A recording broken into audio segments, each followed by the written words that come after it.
Welcome to Shardcast, the Brandon Sanderson podcast. We're a bunch of mega fans giving you the news, discussion, and of course, a whole lot of opinions about Brandon's works and the Cosmere. I'm Eric, and joining me is David. I am Windrunner on the forums, and I didn't think of anything clever to say today, so let's just keep going. Yep, you're not in the maelstrom today. No.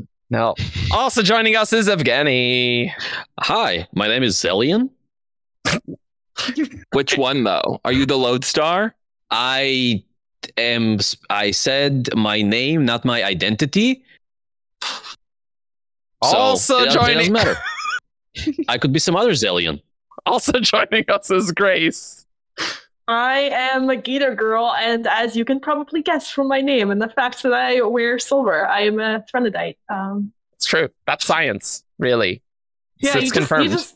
You have the right name and you wear the right metal, and that's what, being from a place is in the Cosmere. Yeah, you're connected, That makes sense. That's basically all it takes. Yeah. And from the Halloween realm, we have Alla. Hello, I'm Rasarr. Happy Halloween. I don't even know if this is going to come out on Halloween, to be honest. It's coming out like the 6th, so kind of around Halloween. It's close enough. Happy post-Halloween. Yeah. Happy November, everyone. Happy November. Yeah. All right, Evgeni, what's your show and tell?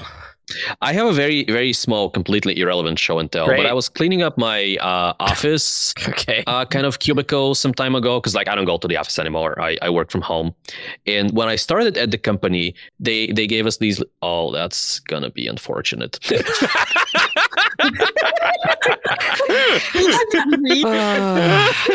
I can kind of rate it. Oh, green screens. You need a white background. It doesn't work at all. But I can turn off the green screen, but it doesn't matter. So they gave us these like little plastic, hey, my name is whatever. And then there was a section there, and because we have people from all over the place, people wrote, like, if they come from a different country or use different alphabet, they wrote their name. Is that thing entirely green? Except for the white. Oh. Yeah. Oh, I see.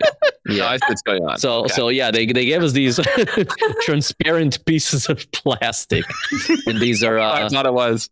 These are our company's values, and the most important value: best answer wins. Which I've shown can you put that right in front of your face again, Evgeni? Just that back part. Did they ever write their values? See, perfect. Just now he doesn't have a head. He's just phased. I am my own name is what I am. Pretty cool. So let's move on. I will just this is gonna be me this episode. It's better than the average show and tell. Way to go. Green screens make the show and tells better. That's a fact. One day I will remember that green is a forbidden color. It's the forbidden color. Does anyone else have dumb show and tell? I have like... See, this works. Metal works. Oh. Huh, interesting. Maybe it's too shiny. Green things. I had a very slightly bent Nightblood letter opener that I had to mail back. I could have shown that, but I got in the mail yesterday. I still need to record the unboxing. Eric, you need to look at that, because people's coasters are dust. Like, some of them just came completely shattered. So, and they're selling the boxes soon. So if yours are broken, they're already selling them. They're already selling them. Oh, well. Wouldn't that be a great unboxing, though? They're just dust. It's like, yeah. That would be funny. I mean, they're packed in there so tight. Someone must have been kicking them or something. I don't know how they broke. Get in there. I could barely get them out. But the Cosmere galactic war is really reaching Earth, and people were like very much against Nalthis. Yes. Alla, did you have a show and tell? I guess I have like 2 spooky ducks to accompany me. Spooky ducks. No, well, they have spooky colors, don't they? They do. Yeah, they do. Can you put one on your shoulder?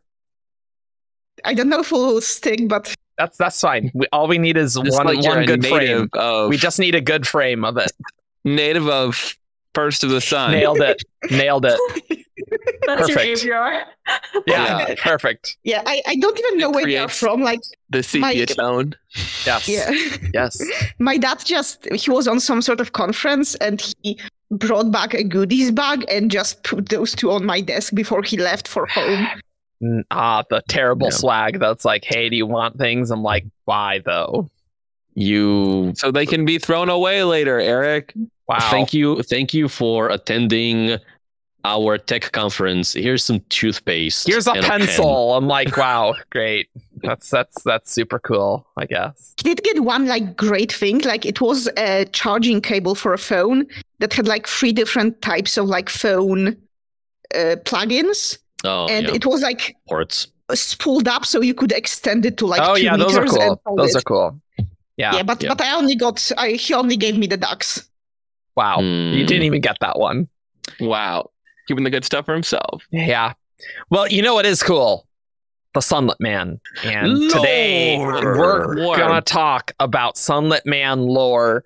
We're recording 2 episodes today, so we are gonna go so off the rails. I don't even know how off the rails we're gonna go, but I think our plan is we have a place to start. And we're just gonna see where it takes us. So we'll go places.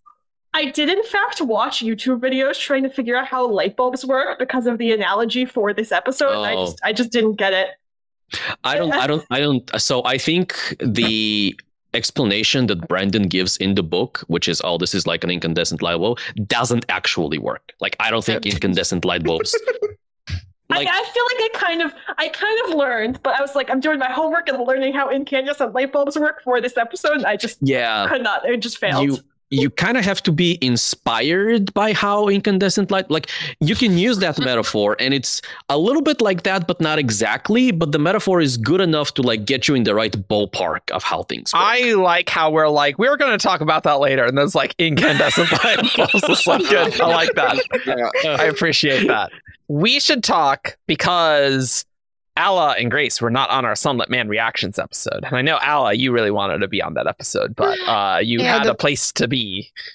Yeah, I was on a plane, which I don't think anyone would appreciate my plane audio. That's true. Yes, that is correct. It would have been fine. No, I am more concerned with your plane internet than I am with the plane audio. True. No, you can actually, like when I was flying for the wedding, you can actually buy internet on planes. Yeah, but is it good internet for a video call? I have seen people do Twitch streams from planes. Oh my god. Oh yeah, I guess. Yeah.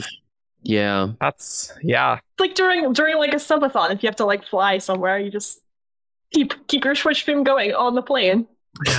Yeah, I guess that's a thing. Anyway, Grace, what did you think of this book? Before we get to Grace, spoiler policy. Yeah. Oh yeah. We're talking everything, about like everything except Stormlight 5. Yeah. No Stormlight 5 so previews. if it has Brandon Sanderson's name on it, we might talk about it.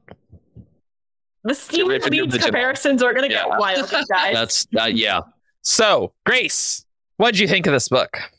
I loved this book. I was not really expecting to at the start. I was like, this doesn't really feel like my thing. I don't super love I don't normally super love like the whole like post-apocalyptic vibe that this book kind of had. Sure. And like, you know, I don't know, I wasn't like super I did get sucked into the like super deep realmatic stuff a lot faster than I thought I would. Like page 1, I think you did. I think I was in like chapter 1. I was like, all right, I need to pause to like cross-reference some Coppermind articles, you guys.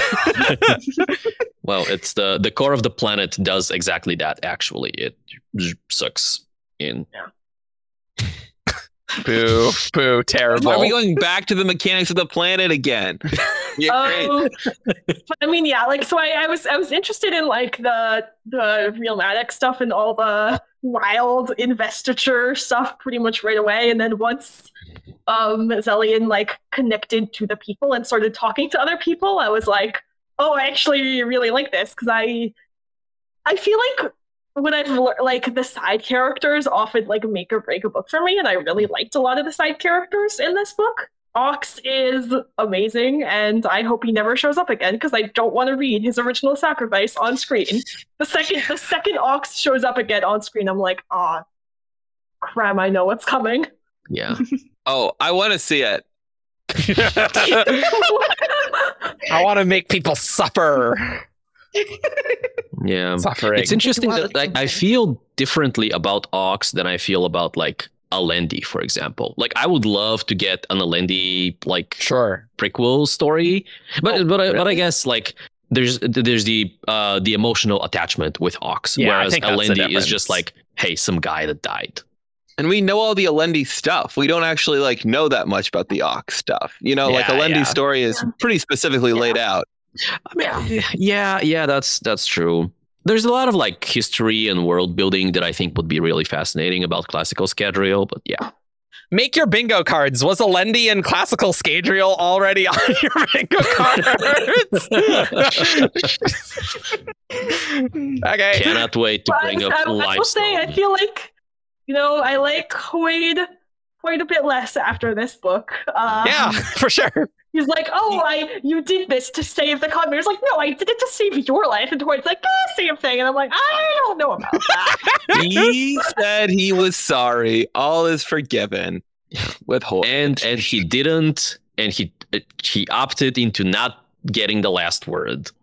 Look at that. That's character growth. That's a whole That's character character arc growth. right there. That's like Yeah.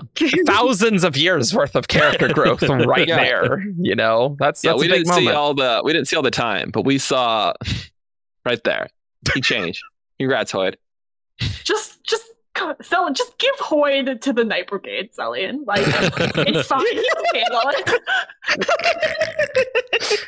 He does like to say he's immortal, so might as well prove it. Let's put that to the test here. Okay.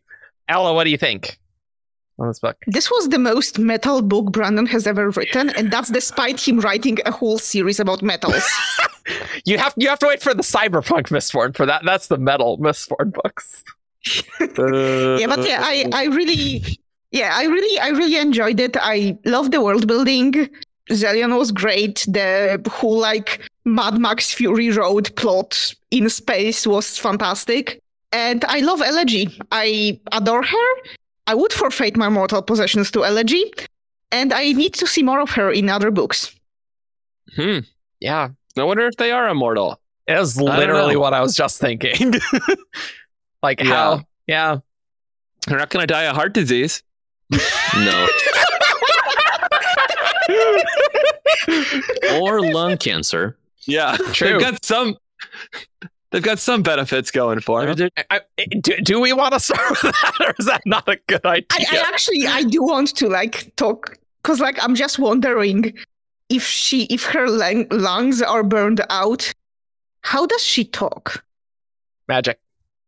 Oh yeah, magic. That's what I would say as well. This is the hard-hitting analysis you want on this show. It's like, I don't know, magic, I guess. How does the planet magic? Yeah, And we now have our 2 episodes. That's the answer. It's magic. The Cinderheart pumps air through her throat. No, Like one of here's those what white it's sand there. blow dart It's things. not- Yeah. It's not. It's because she could talk before she got it. Her like spiritual and cognitive ideal is still as someone who is capable of talking. Right? Okay, but like, how does her And so, her and so throat? the investiture from the Cinderheart like facilitates that. that's I like how way to generic look this at it. sounds. Investiture facilitates it. It's perfect. It covers everything. okay. Yeah, that's what I said. It's a magic, but in more like sciencey Cosmere terms. I mean, Gesture facilitates it. how do Spren talk? They can Yeah, that's a create good sound, point. right? Like, so Yeah. why can't Cinderhearts do that? Well, do they create sound? I remember one time there was a question. There is air in Shadesmar. Yeah, but I mean, like, if that, like, at one point, Brandon was asked if Spren would show up in a photograph, and I believe he kind of raffoed that. And so, in my mind, there is the question about whether, like, everything you see and hear of Spren are just kind of showing up in your mind. Oh, you or mean in the something else physical like realm, how they create Yeah. sound? Mm-hmm. That's what I was thinking.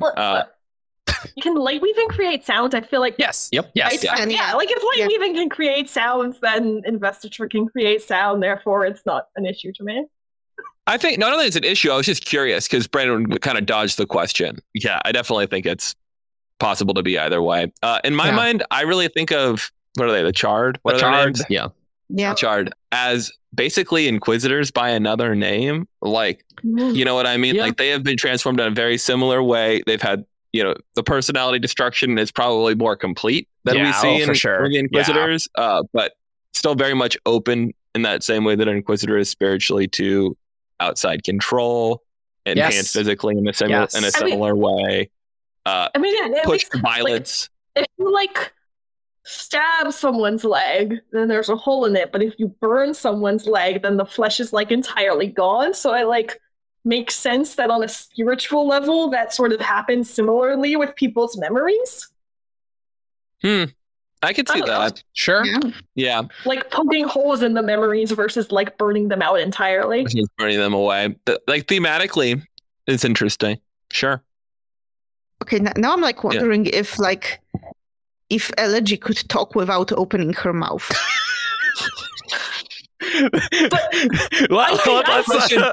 Question one for the Brandon interview.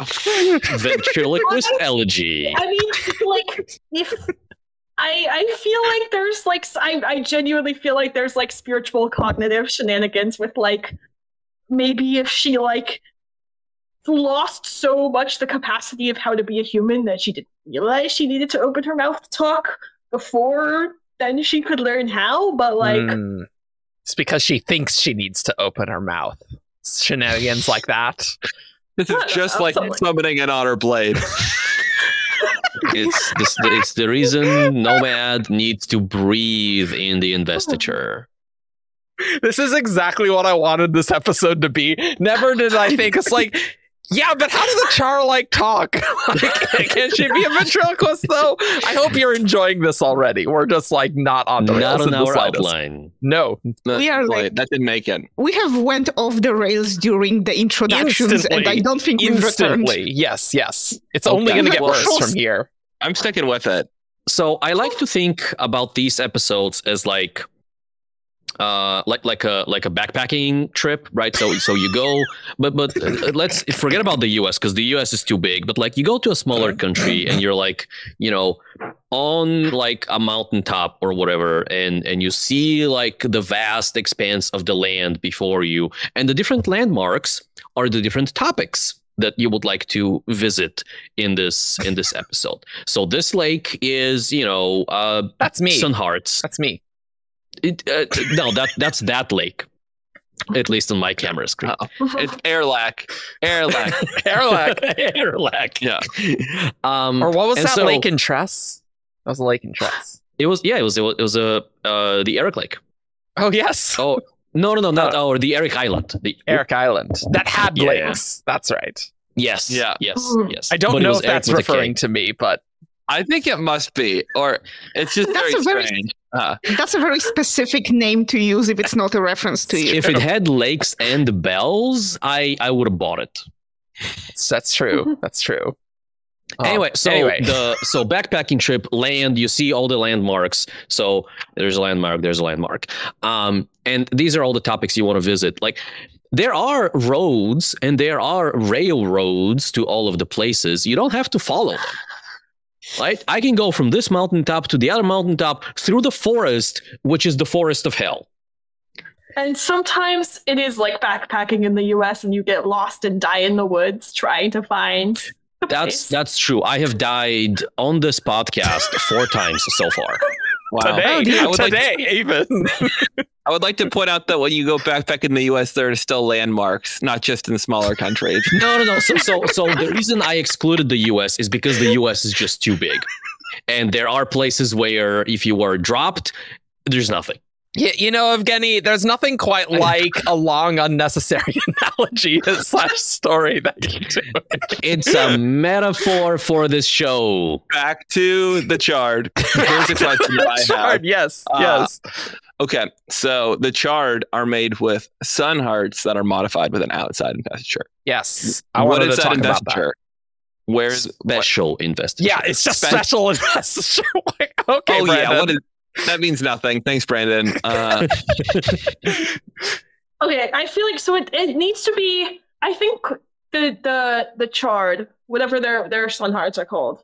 Do they have Charred Hearts? Cinderhearts. Cinderhearts. Yeah, that to me is corrupted. Like it's like I maybe I don't know how much of this is me like reading into what was actually said, but I think you put investiture with a different shard's intent in the Sunheart and then leave it out.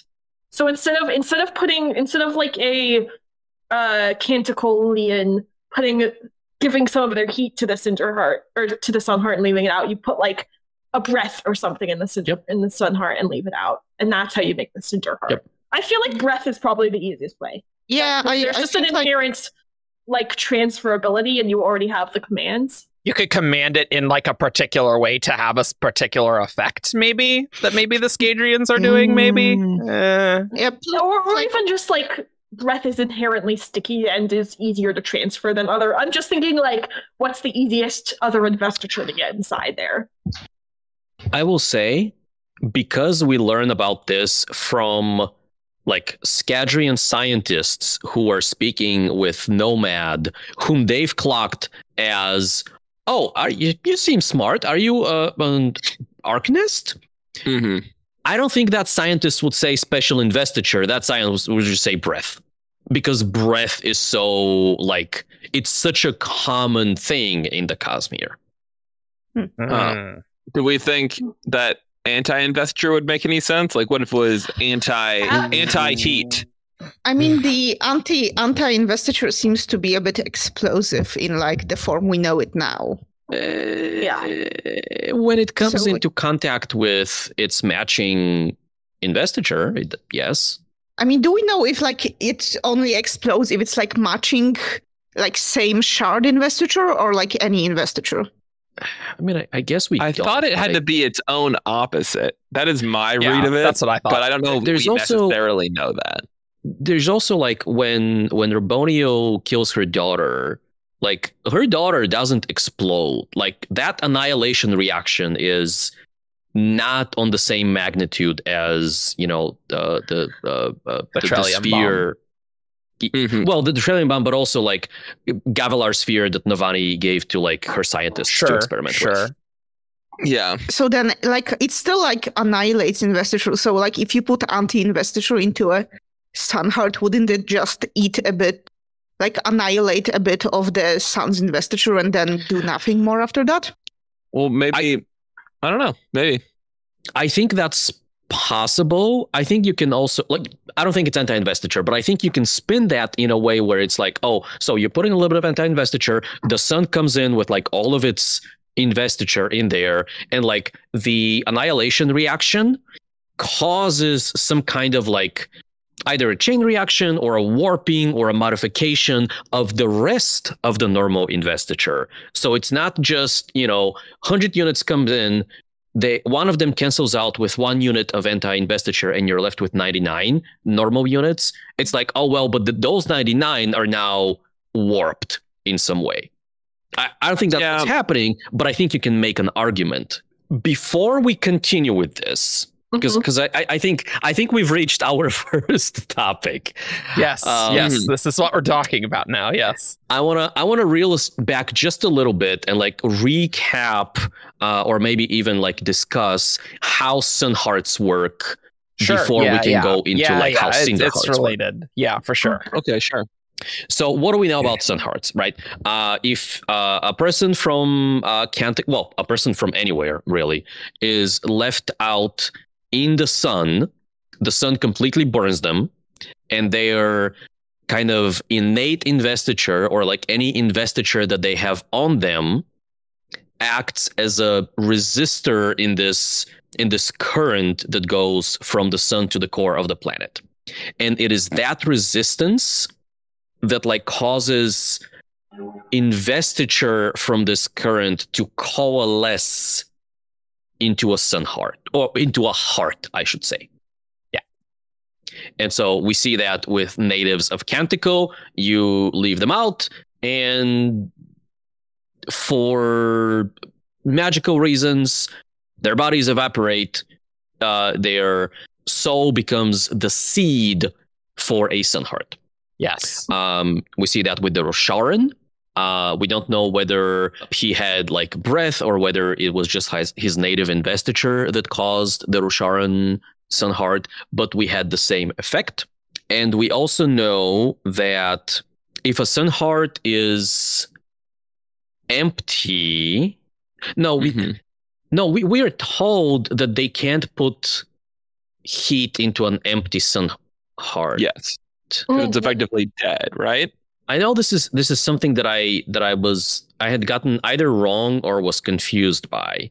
Because the Scadrian says, hey, yeah, we have them like put in some of their own heat. They prime the Sunheart, is I think what they say. Mm-hmm. And then we have the sun. Yeah, they just put a little bit extra in. But isn't that the case where he tries to draw out Elegy's investiture into an empty chunk of an expended Sunheart, and it does not work? I believe that to be the case. So I think that is the rule. That if they are fully empty, they are. He has like a realization where he's like, no, like it's like trying, like I believe that to be the case. Yeah. I feel like there was something about like, because this was Elegy's heat, he couldn't like command it to go into the Sunheart. Well, but then later on he's successful. Yeah, but that's like after he's also like he joins the circle of friends. That's before. That's before. Yeah, I believe it's before. So he early on he hops on one of the hover bikes, completely eats a Sunheart, and now he has a chunk that is empty, and it is that chunk that he tries to use on Elegy and fails. And then he has a conversation with Rebecca. He has a conversation with I think Contemplation. He finds out that, you can't use an empty one because it's like a corpse. You can't give heat to a corpse. Yeah, it has to be like alive. Yeah. And so then he goes to Rebecca and is like, hey, can I get a sliver of your mother's Sunheart, the one that she was using in her bike? Mm-hmm. And then he does that, and he goes to Elegy and is able to drain some of that into the little piece that has a little bit of their mother. Oh, I've got a quote. You want to read it real quick? That's it. Sure. That's exactly what Evgeni is saying. This is from chapter 23. I don't need the warmth you offer, he said, but maybe you could tell me something. Rebecca says there's a way to give heat to a Sunheart, like it was a person. Yes, Contemplation said, but this is useless. It barely charges a Sunheart at all. A person could give their entire soul to it, and it would only keep a ship in the air for a short time, because they only have one BEU investiture, Ox mused. Yes, interesting. I need to know how anyway, Nomad said, from my experiments. I tried it earlier with the Sunheart and nothing happened. Was it a drained Sunheart? Contemplation asked. Well, yes. That won't work, she said. You can't give your soul to a corpse. You need someone living. Or a charged Sunheart, he said, smacking his forehead. I'm just saying. Nalthians disagree with that, but... Yeah, but like, it's true. It's true. There are ways to give investiture depending on the type to corpses. Mm-hmm. So, like, maybe it's just a question of the commands they haven't found yet. Or it could be a quirk of the local arcana. Like, yeah, because for some reason, like, this makes sense with like fire and like spark of life type thing, like these fiery vibes. And if it's like dead, it's like their body heat. You know, like I feel like it's almost thematic. Yeah, like, it might not be so easy. Yeah, but like we talk about priming. Isn't that what we're discussing? Like priming a drained Sunheart? Yeah, and so to bring it back to Cinderhearts, right? We are probably not looking at a situation where there is an empty Sunheart and they get one of their captives and they're like, hey, put in some of your heat to prime this. Oh, we get a normal Sunheart. Great. Or we get like a recharged Sunheart, essentially, right? That's probably not the situation we're looking at. They must start with a nearly empty or partially full or whatever Sunheart with just regular, canticle investiture. And they add something special to it. Mm-hmm. But so okay, I'm remembering now the reason I was struggling with this. If they are starting with a partially full or partially empty Sunheart, what do they need the locals for? What's the priming process? They already have something that when they leave out into the sun, it will get recharged. I don't think, for whatever reason, it doesn't charge up unless they put a little of their own power into it. It won't. If you leave a partial Sunheart on the ground, it won't just go back to full charge. They need to give a little of their energy to it, and then they need to leave it out. That's how it works. Okay. So for whatever reason. So if you are a person and you're left out, you have your own investiture that acts as a seed, and now that seed is gone, and you are left with just Canticle System or Star investiture or whatever. Mm-hmm. Yeah. And then if you leave that out, there's no resistance in there. It's the sun's investiture passing straight through a coalesced chunk of the sun's investiture. And so you have to put in something. Sure, but yeah. Yeah. Yeah. The systems. Sure. Well, yeah. Well, it's unclear to me what role the strong souls of the Threnodites play, but hard to say. Yeah. True. Because there's something weird about the souls of the Threnodites. Yeah. Right? Because even though it's like one BU, like they can still make shades, which is still bonkers to me. It feels like there should be a way that you can put a little into a drained Sunheart. And maybe this is just like wishful thinking on my part so that they could actually refill drained Sunhearts, because it feels a little sad at the end. If, like, obviously refilling partially drained Sunhearts is still like a huge technological advancement, but like, I don't know, it feels like over time you still might need to make more. I think if you're careful about it, you just drop it to 1%, like never let it get below 1%, Like they might have to make a few more. But you right can't now grow your. Yeah, I don't know. I feel like there should be a way to put some in a totally drained Sunheart. Maybe they can, if they don't know how now, they can figure it out in the future, and I can just. I guess I feel like there probably aren't many laying around. Like I feel like they're probably refuse. You know what I mean? Like I don't think they were carrying around a bunch of drained Sunhearts. Perhaps not. I do like the idea of they just haven't found the right commands, right? Because that was kind of the big deal in Warbreaker. Well, not in Warbreaker, but like on Nauthis, when the five scholars discovered the one breath command to create a lifeless. Like they had the ability to create lifeless before, but they found a different command that made that much easier and much more effective. Maybe it's something similar here, except they don't have the ability. Yeah. And I don't know, I don't remember off the top of my hands what all the commands are, but maybe now that they have this knowledge, it's something as simple as like, give this Sunheart some of my heat so that we may like refill you and not have to like die to survive, sort of thing. Like very specific. Yeah. Maybe it's just, I mean, that's kind of what they were, right? Like they were like, like give the dying or like, let me take some of their heat from this like dying person or whatever it was. So that it may bless those who still live or something like that. Like it's ritual prayers. Yeah, like maybe it's just like now that they know what's actually going on, they can just have the right ritual prayer to be like, put some of your give this Sunheart some of my heat so that like we can, You know what? I wonder if like giving the Sunheart's breath would be the key to like refilling the dead Sunhearts. By awakening an object, you kind of make it alive again. Sure. So maybe and breath, you can give breath to dead things. So maybe like that's the thing. You just give a Sunheart a breath, then give it a bit of heat, and then you can charge it. That's an interesting workaround. You might have to connect it to you still somehow that'll be able to pass heat to it, or you'd have to figure out some other command. I guess. Maybe something like that. There might be a pathway there, though, right? I think that there's something. I don't think it's there. out of the question. Yeah. Do you guys think you could leave a Sunheart out in the high storm and like have it fill with Stormlight?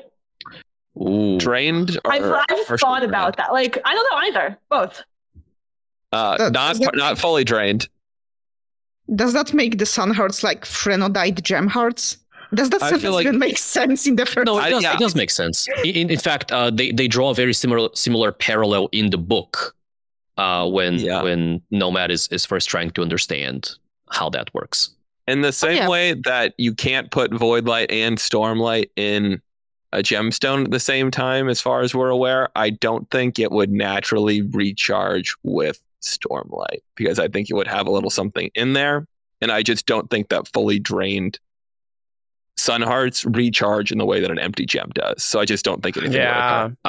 I think it would need to be a gem for it to work. You could maybe find some way to like hack the system to force it to, but probably not naturally. Yeah, probably. Maybe. Brandon has said that you could potentially capture the light of Taldane's star in a gemstone, which I am not entirely happy about in terms of why that would make sense mechanically necessarily. But maybe if that's the case, you could do that with the Canticle Sunlight. I don't want to propagate that, but I will. Well, so that I think is much more plausible. I think starting with a gemstone and then putting whatever you want in it is more plausible than starting with a Sunheart and like trying to put something that is not local. It's possible it's a trait of gems in the same way that metal has a trait of, I don't know, that it captures light investiture well or something. I don't know. I guess this is actually a good reason to go back to like the Cinderheart conversation that we put on hold for a moment. Oh, I have a love about it now too, about that special investiture. Whenever we get back to that. Ooh, okay. We'll look into that. But like the idea of like putting foreign investiture into a Sunheart is what we just talked about. Except we talked about the High Storm and Stormlight. But that's kind of what the Scadrians might be doing here. Yeah. Obviously, they're not like leaving it out in the High Storm or something. So there might be like a more dedicated effort to inject this special investiture, whatever that is. But it's an example of where a Sunheart might be holding something other than Canticle Light. Yeah. I wonder if the reason that Scadrian scientists told Nomad that it's using special investiture is because they want to keep it a secret from other like global powers, like even Cosmere powers. Like instead of like handing you specifically, oh yeah, we just put Stormlight, or like, yeah, we just use Breath, or we've got a bucket of door that we douse it in. They just say special investiture, and this way, like if Nomad ever goes back to Scadrial, to Rasarr, and talks about it to Rosharans, then Rosharans are gonna have to start from zero with trying to locate which type of investiture they have to use. He's a Rasarran mercenary. I think that you don't share anything you don't have to with that kind of person. I can see that. Yeah. I've got a theory on special investiture. Excellent. Here we go. I'm going to start with a quote. This is from chapter 45 when they're talking to the Scadrians, and he's talking about recharging it, talking about they're priming it. It temporarily blocks the circuit or offers resistance. And then the Scadrian says, some heat from a local works, she said, studying him. We have a few captives. They prime the Sunhearts with a little of their heat, and we leave the Sunhearts out. It works. Use some special investiture instead, and you get corrupted Cinderheart to make the Charred. And then if you go over when they're looking at the actual Cinderheart, they're looking at the very first time he asks Ox to look at Elegy's Cinderheart, and he says, Ox, that's not anti-investiture, is it? And Ox says, it doesn't feel like it, but I'm not the best at spotting that. And he says, it seems corrupted, overlaid with some kind of membrane or coating, like the skin of a fruit. So you're a Scadrian. You're experimenting with the Canticle people and heat and Sunhearts and corrupted investiture and all the stuffs potentially. What is this special corrupted investiture, which we know to be sometimes two types of investitures together, potentially? Let's say, this is just a theory, you spike one of the Canticle people with the ability to barochemically store heat, and they transfer some heat into a Cinderheart. Little Scadrian, little Canticle in there. Bada bing, bada boom, corrupted investiture. Use the excisors to do it. Easy, you know? Nice. Throw an exciser in there. Why not? I have a dumb hypothetical. Another one. Okay. So let's say thank you for the dumb hypothetical. That was my theory. No. I think that's an interesting idea. This sort of I feel like maybe connects onto yours a little bit, right? Okay, so we take one of the Scadrians from inside the place on Canticle and we drag them out and leave them in the sun, right? So they become a Cinderheart or a Sunheart, right? And then we take a little chip of that Sunheart and give it to like a Mistborn, Do we think that they can like burn it in the same way that they can burn like Okay, hold up. I need to swallow a little sliver of the Cinderheart? We think they can like use that to like power their abilities. Don't say If it's like I say Scadrian because I think if it's someone from Canticle, the answer is probably no. Because we see that like with the transferring heat with Nomad, he had to use the like Rasarr and Cinderheart. So I'm making it easy here. By saying we use a Scadrian. I don't think they would do that, but I mean, maybe it would work. we take some immoral scientists from a different planet, right? Well, having access to a Mistborn, first of all, is a question mark. Okay, fine. But hypothetically, if we did. Oh, we know they're making Lerasium in Era 2, and this time they haven't made a Mistborn. What are they doing? I don't know. Maybe they run into some problem, like they can only make weak Mistborns or whatever. Are the Sunhearts... Is the physical thing a metal, though? No. I don't think so. Like, I don't... No, it's described to be like need... kind of like amber. Yeah. Obsidian. Yeah, but like in Lost Metal, they can just burn pure investiture. Yeah. Yes. Well, but the purified door is a different thing, I think. That's a fuel source that, like, I think anyone could use. Right? They burn the perpendicularity and collapse it. Right, but that's from the purified. The purified door. Because it's a bunch of the jars. We think it's purified. Well, like right? Marasi thought it looked exactly like that. Yes. Right? So that's what it was. Yes. There is room there for her to be wrong. True. And for her to see like, liquid investiture and not like understand the difference between different types. I do think the text suggests that it's purified door. So I don't think a Mistborn could burn that because it's not a metal. And like, I don't think Mistborn can burn things that just have investiture in it. Like, if you awaken a string and you eat it, you can't burn your Mistborn. But you I can't guess that's burn sort of that. why. Yeah. Right? I guess it would be more similar to like the way Vin draws on the mist to power her abilities, as opposed to burning metal directly. Yeah, but it's that is also a special case, right? Yeah. Like, I think you'd need to be... Now, I think if you were a Canticleite and you ingested Lerasium, now we're getting somewhere here. Oh, gosh. It gets worse and worse every time. All lists of crazy hypothetical questions. I wanna touch on something that I'm not sure I agree with. Okay, perfect. Like, we've talked about the reasonable issues with this hypothetical, but the bit that I take an issue with is in the premise that if you leave a Scadrian out, you get a Sunheart. And you leave you let the Thalen guy out. Yep. I am getting to that. Yeah, I don't think you get a Sunheart there. I think that's. You want to call it something else? I want to call it something else. Yeah. Oh. Boo! You call that a Dawnheart? A Stormheart. Stormheart. We got a Metal Heart. Look, I Metal think Heart. Hell yeah.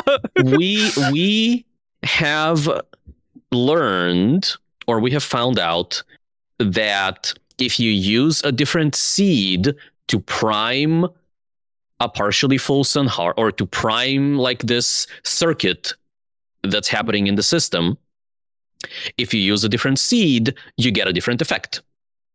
You leave a Canticle native out, you get a Sunheart. You put whatever special investiture is, you get a Cinderheart. If you put someone with native Rasarran investiture, I think it stands to reason that you get something that is flavored differently. Or you could, at the very least. Well, they're not. They're at least not equivalent things, right? Like they act differently. All right. Yeah. So you think if we take that Thalen Stormheart and leave that on Rasarr in the High Storm, you think that fills with Stormlight? All right, okay. So we're gonna need to not do a sharp left on these things like every time. No. No, I feel like this is a natural segue. If you make enough sharp turns, you'll get to the same spot. Here's a question: is what energy charges these Sunhearts? What type of investor is in there? Is it from the sun, and it's whatever that type it is? Is it having something to do with whatever investiture these people and the Rasarr have themselves?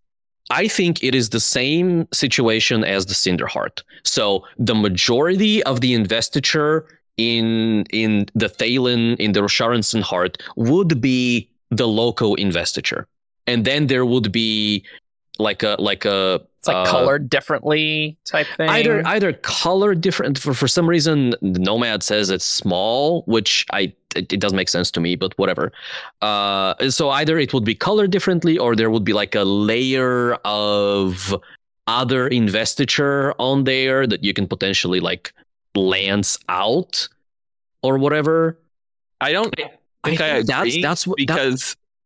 Where does the connection come from? Homogenous, though. You know what I mean? Like, it's not like there's a little bit of other investiture and most of it is just normal sun investor. It's all scary Cinderheart investor. You know what I mean? Yeah. So I think it's like it's not colored a different way. Yeah, it's something else. It's been changed. But when no. But when Nomad leeches the cinder stuff off of Elegy.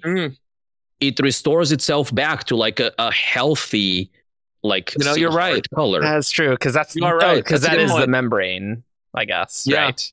That's an excellent point. But it's still not like the same as a Sunheart, though, right? Like there is it regrows that way. It comes back.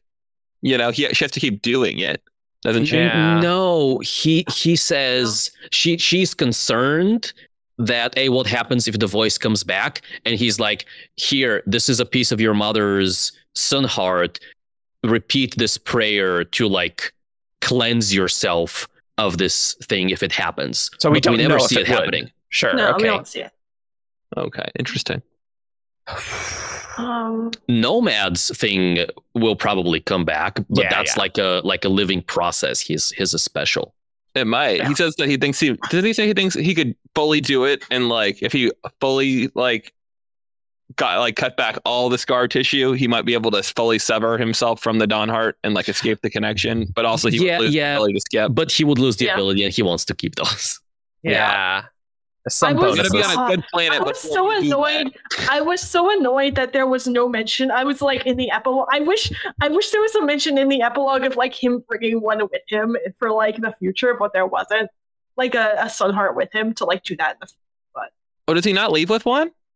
It's not mentioned if he does. I was like waiting. I mean, it might be like there might be some line earlier where he like slips one in his pocket and then he just never takes it out or something. But it's never mentioned in the end. That does he leave the Rasarr one behind that lets him use his weapons again? I had assumed that was just with him the entire time. Oh, maybe. But also, like, I don't know. I think. Okay, are we ready to take another left turn? I mean, I don't think we've tackled Cinderhearts sufficiently, but I also know we've talked about them for a little while. So I'm gonna be real. I just completely lost track of where this conversation went. So I am more than happy to take a left turn into a different topic. I do have some comments on the Cinderhearts, but Grace, take a left turn. Let's go. Well, let's do Cinderheart comments first, because this goes into another thing that we'll probably talk about for a while. I think you put different varieties of investiture to create these Sunhearts/Cinderhearts, these hearts, right? And you can get different effects there. There are some open questions as to what is investing this entire situation on this planet.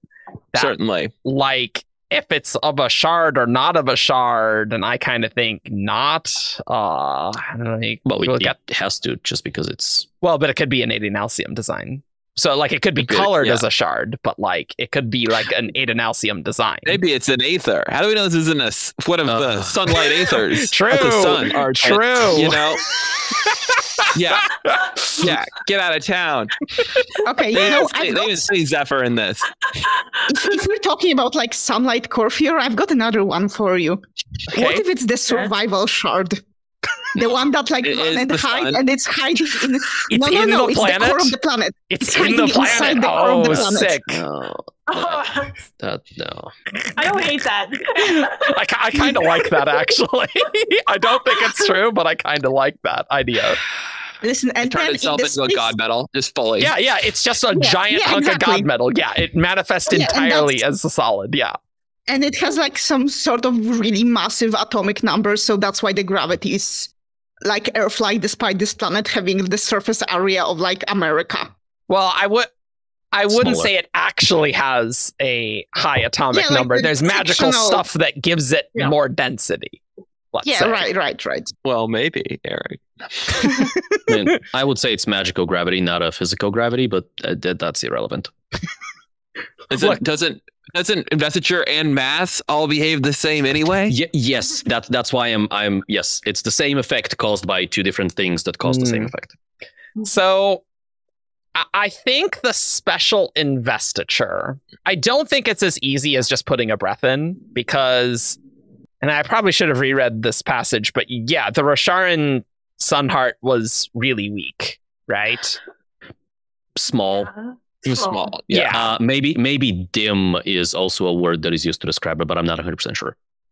Which is interesting. So it seems like the Threnodite souls make a much more fuller Sunheart that is much more Yes. charged, invested, or whatever, because the weird crap with Threnodite souls. I don't know. But anyway, I think the special investiture, I feel like, let's say if it's breath, I think you need to command the breath in like a specific way. Like just the innate investiture is not enough to cause it to do this effect of a Cinderheart. Like maybe this is a thing that the Scadrians are like designing, even. Like it does seem ludicrous that they could figure out how to do this. I don't know. They were doing a lot of crazy experiments, so I don't know.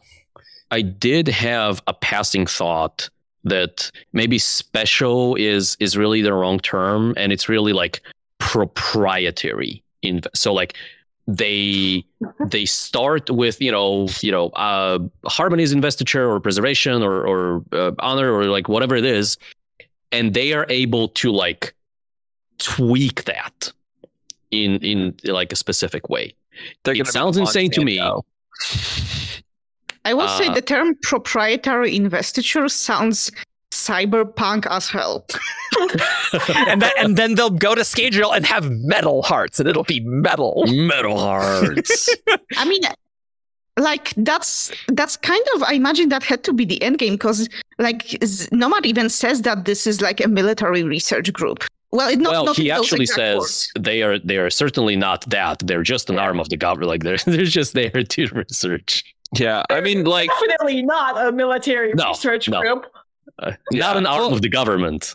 and these are effective potential like shock troops. I mean, it's pretty dark, but like if you think about it like that, they're like, okay, here's a weapon we could deploy in a war. That's these mind slave like really durable monsters. I mean, I think Sunhearts as a fuel source is just like probably one of the biggest things that they probably want from Canticle. Probably, That's true, yeah. too. Just like getting a way to do that is very efficient. Sure. I imagine the planet is a lot more interesting to them than the locals. They spend a lot of time with the locals, though. Yeah.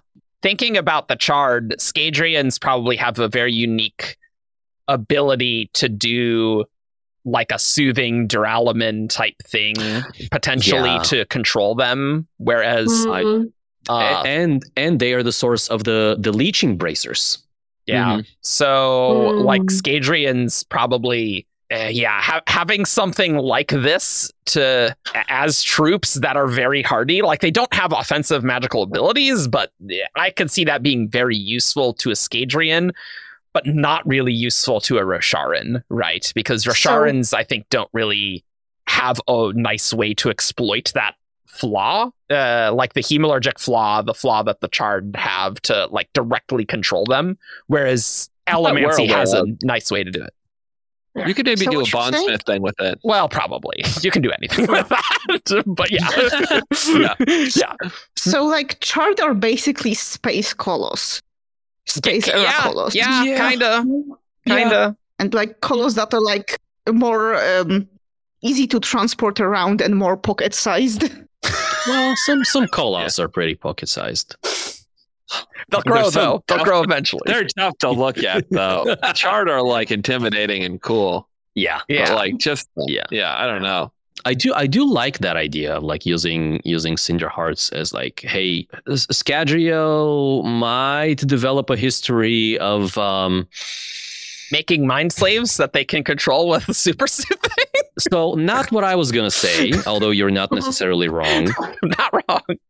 I was thinking of like the idea of making an omelet and having to break some skulls sometimes, and some people being disposable. Yeah. And the idea of like going all the way back to Era 1 of, well, what if hemalurgy, like the elderly, if you're about to die, you can donate your powers to the future. Sure. If you are a criminal on death row, hey, what if instead of dying, you became a Charred? Well, yeah, or like a Cinderheart or something. Or a way to punish dissent, like that's all. Yeah. Yeah, you can go dark. Yeah. I feel like this is all setting the Scadrians to be like the bad guys of Mistborn Era 4, which would be very funny. I mean, I think there's going to be plenty of bad to go around. Yeah. Yeah, like nothing about the space age, about like those major powers like Scadrial or Rasarr. Like they both sound like assholes in space age. I think Space Age might just be like a colonialism bad story, and it's like the heroes are the small planets caught in the middle. I don't know. With small guys like Kelsier and Hoyd being notably, yes. The little guys.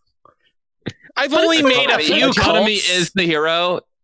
The shard of the common man. That's the real communist propaganda. Hey, look, Kelsier has one eye of the common man and one eye of the gods. True. That's by design, really. Yeah. No, she actually was not involved in that at all.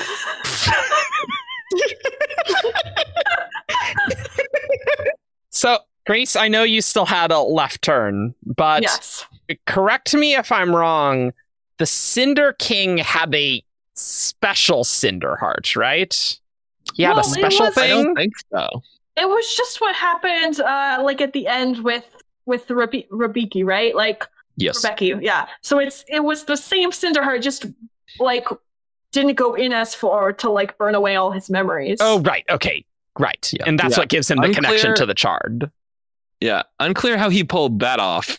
I don't know if because didn't Elegy like drew in the energy out of it into herself as it was being placed? Like there was a very specific circumstance. The Scadrians could have been. The Scadrians could have designed that, it, right? Because they essentially gave him all of the like. He was the first Charred, but not a completely like he was singed, not charred. He was a singed. The singed. That does not sound dignified. That's just the Scadrian one they used for it. And you know what? The Scadrians, they liked burn metaphors. Am I right? Okay. I got there. They burn metals. Yeah. Okay, cool. It's been a few weeks since I've read the book, and I'm definitely forgetting all the crazy crap that's happening. And I'm like, there's a lot, man. There's a lot going on here. All right. I am really learning so much listening to you talk. All right, are we ready for my slight left turn? Well, very left turn at this point. Sure, yeah. Real quick, pitching special investiture is actually Valor, because Valor sounds very combative to me, and the Charred are very full of energy and full of fight. That's it. Sure. That's possible. Sure. I still like my theory about the spike and the heat. Hang on to it. Interesting. We'll find out. That's interesting. Yeah. All right, left turn us, Grace. when Nomad uses the Stormheart that is before the ceremony that makes him a Canticlean, he does not attempt to use a Sunheart after that ceremony to draw out his own power. I think he would be able to. Yep. Now that he is a native of both. Yeah. Yes, absolutely. That's a good point. I think it would work. Yeah. Yeah, I 100% agree with that. We just want to talk about that ceremony now because that is wild. Yeah, why don't we do we want to transition to talking about Zelian some, because that was where we were gonna start this episode and then we just didn't. We're just like, were we? Okay. I don't think we had a plan for where we were gonna start. It's okay. Here's what I'm gonna say. We had a little bit of a plan. I don't understand how this ceremony works, and it's got to be some Dawn Shard weirdness or something, because if it was as easy as to be connected to a planet as doing a fun little ceremony, I think a lot more people would do that. You know, like it was very meaningful, but like I don't know. It definitely felt a little easy to me. I feel like there's like 3 things going on here. I'm saying 3 things, but I only have 2 in mind so far. So we'll get another one probably. By the time you finish talking, you have to come up with a third. Yeah. So I think the first thing that's going on here is that a lot of like cognitive stuff is based on perception, and connection is a cognitive thing. Is it not? No, it's spiritual. Okay, so a lot of the cognitive and spiritual stuff is based on like belief and perception. So I think if enough people genuinely believe that you are a member of a group, then that has a magical effect. And the second thing is kind of connected to that is because the population of Canticle is so small, then like, you know, it's easier to affect it with a smaller group of people. I think that is an interesting idea. I guess there's less people to perceive it. Democracy is the real magic system here. You got a planet with a few people. You can affect things crazy with just a few people's perception. Well, it's like 10% of the population. It's like a really, really late adoption. Like, you know, you have someone from Scadrial who's like adopted to like Nelthus as a baby. They probably still have a connection to Nelthus, but like, right? Sure, I see what you're saying. Like an adopted child would have a strong connection to their parent, you know, and so this is just kind of in the same way. Mm-hmm. Well, like, you know, he's like probably over 100 years old by now, you know? Yeah, easily. I think part of what lets me accept this is that he is said to have a connection to all places due to his nature as a Dawn Shard. That's part of how he skips, I believe. And so I can see the Canticleites like cultivating that specific connection that already exists within him. That was not an allusion to a shard to make it more prominent within him. Sure. I have my third point. I have my third point. We got there. What was your second one? The second one was because the planet population is smaller. Okay, cool. Yeah, but my third point is because there was already a connection, so it's not like they were making a new one. They were just reinforcing the one that was already there. It was like Ox has already made a connection. A slight connection. And I can buy this because, he's connected to all places. He can absorb basically any investiture, right? And he forged a connection. And I think there's also room for Threnodite souls to be weird. And so weird soul stuff could be easier. Maybe but he's not becoming a Threnodite. I don't know. He's like connecting to this place, not like becoming one of them. In my mind. But aren't you connecting to the culture? And the culture? I guess. I don't know. I don't think. Yeah, I don't know. I feel like more like a connection is forged than his soul is changed necessarily. In my mind. Like they call him like a man of 2 homeworlds. Like I think now, like he doesn't have to like actively use investiture to like understand the language. It's like would be like one effect. Like sure. I don't know what other effects this has. But that's like the obvious one to me. Sunheart. Yeah, the Sunheart thing. Yeah, he can share heat now. Yeah, there was kind of a fourth idea or an additional idea of how that might work that touches on some of the other ideas that were mentioned here. So in the chapter where this happens, chapter 39, just before a Nomad accepts like becoming Zelian and all that stuff, He thinks to himself that something about how you couldn't make someone your own with words. You couldn't erase what someone had done with a kindly sentiment, could you?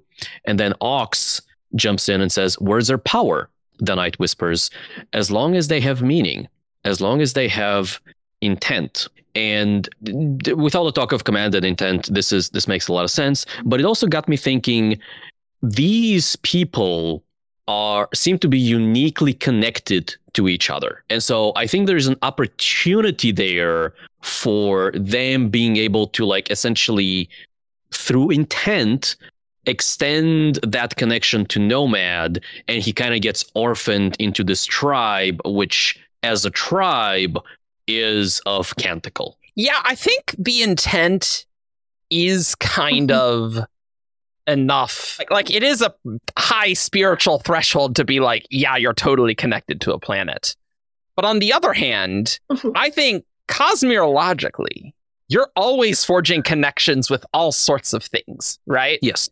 Yes. And so, like, when you have a child, there's a spiritual connection being forged, right? And so I see no reason in the Cosmere, if you say, no, that person is my son, and you mean it, that there is a spiritual connection, especially like if they feel that same way, right? Like, I feel like there would inherently be that connection, especially as you affirm that a lot over time, right? So I think you could adopt someone and have a spiritual connection that is essentially the same as your children, your like biological children. I see no issue with that, right? Certainly. Yeah. So this is just a thing where they are so overwhelmed with emotion and meaning that they do all mean that, you know, you are one of us.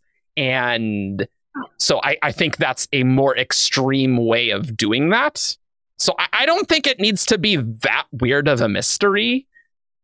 Really? I think you're right. Because like the whole their whole magic is about rituals and ritualistic phrases causing effect. Yeah, and he actually thinks back to that line you read from the previous chapter in that moment, Argent, when they give it to him, thinking about words having meaning and how important intent can be. So it seems like they're giving him investiture, and they are naming him a member of their community, and it takes. I think this is possible potentially anywhere, in a sense. I think it might take a little more for just like a random person, you know what I mean? Like he is a Dawn Shard, and there's there's already another, he has that, and he has the pre-existing Ox connection that gave him the language. There's more to build on, but like I think possibly, anything is theoretically possible in the Cosmere, as Brandon likes to say. So like, I guess I'm thinking of this like how Navani said, like, no, I am of Rasarr type thing, where like maybe the humans who initially came, they did not think of themselves of Rasarr in things, but eventually they would feel that way. Yeah, no, I think, in my mind, I think what I'm thinking about this differently is just like in the same way that I think when you first have a child, like, I think you would have a strong connection to that child, but then it would like grow, and it would continue to grow as time went on. You know what I mean? And so I feel like if you adopted someone into your community and you didn't pump them full of investiture, and they weren't a Dawn Shard or an ex-Dawn Shard, they would that connection would come to exist, and it would still grow. It might not just happen so quickly as it does with Zelian right there, where he can suddenly do all the magic and I assume understand the language. I just think that was probably what is a little more dramatic. Yeah, because there is the investiture aspect, isn't there? Yeah. Okay, this is gonna be a slight left swerve. Great. But do you suppose like Hoyt became an Elantrian by similar method? I don't understand how that happened. No, that's a good thing to talk about. I need to reread that ending for that. That just wants to be like, I think Hoyt would. I say kill. Hoyt can't kill. I think Hoyt would kill to be able to do what Nomad did in this scene, the way he did it. I don't think Hoyt as a person is like capable of forging that kind of like emotional connection to people around him. He's too. He is trying to like artificially do the same thing. Here's the problem, though.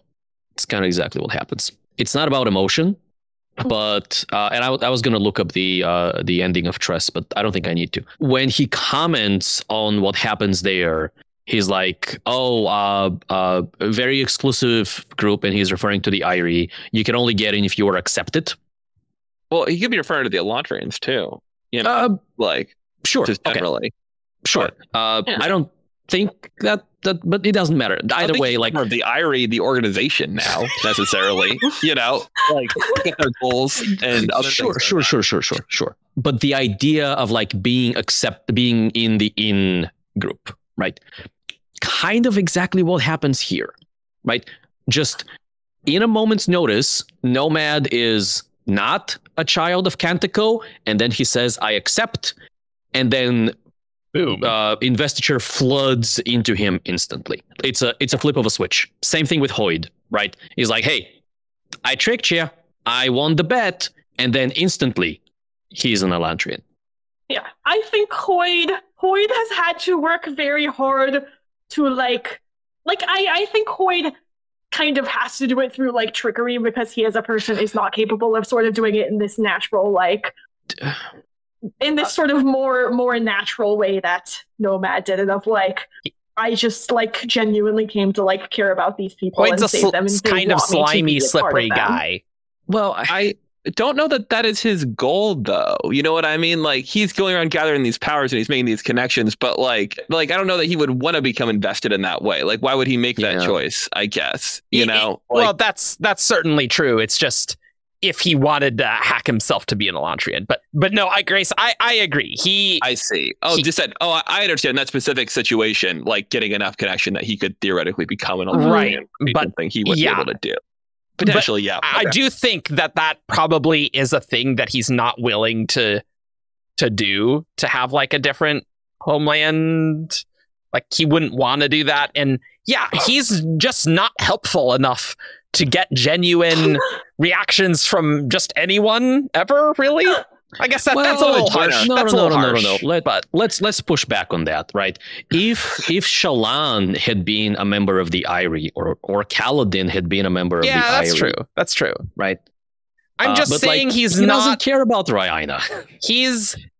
I'm just saying Hoid goes in the weirdest route to get someone to have a realization, and it's not. He's telling stories. I don't know. The Nomad is doing a very different path to get someone's genuine like affection and like love here to forge this connection. I don't think Hoid would do this. Himself aloof in a lot of ways. Yeah. I don't think Nomad does. Like when Shallan hugs Hoid, that's like a thing that doesn't happen. Yeah. You know, like exactly. He helps you if he can, but he doesn't get involved.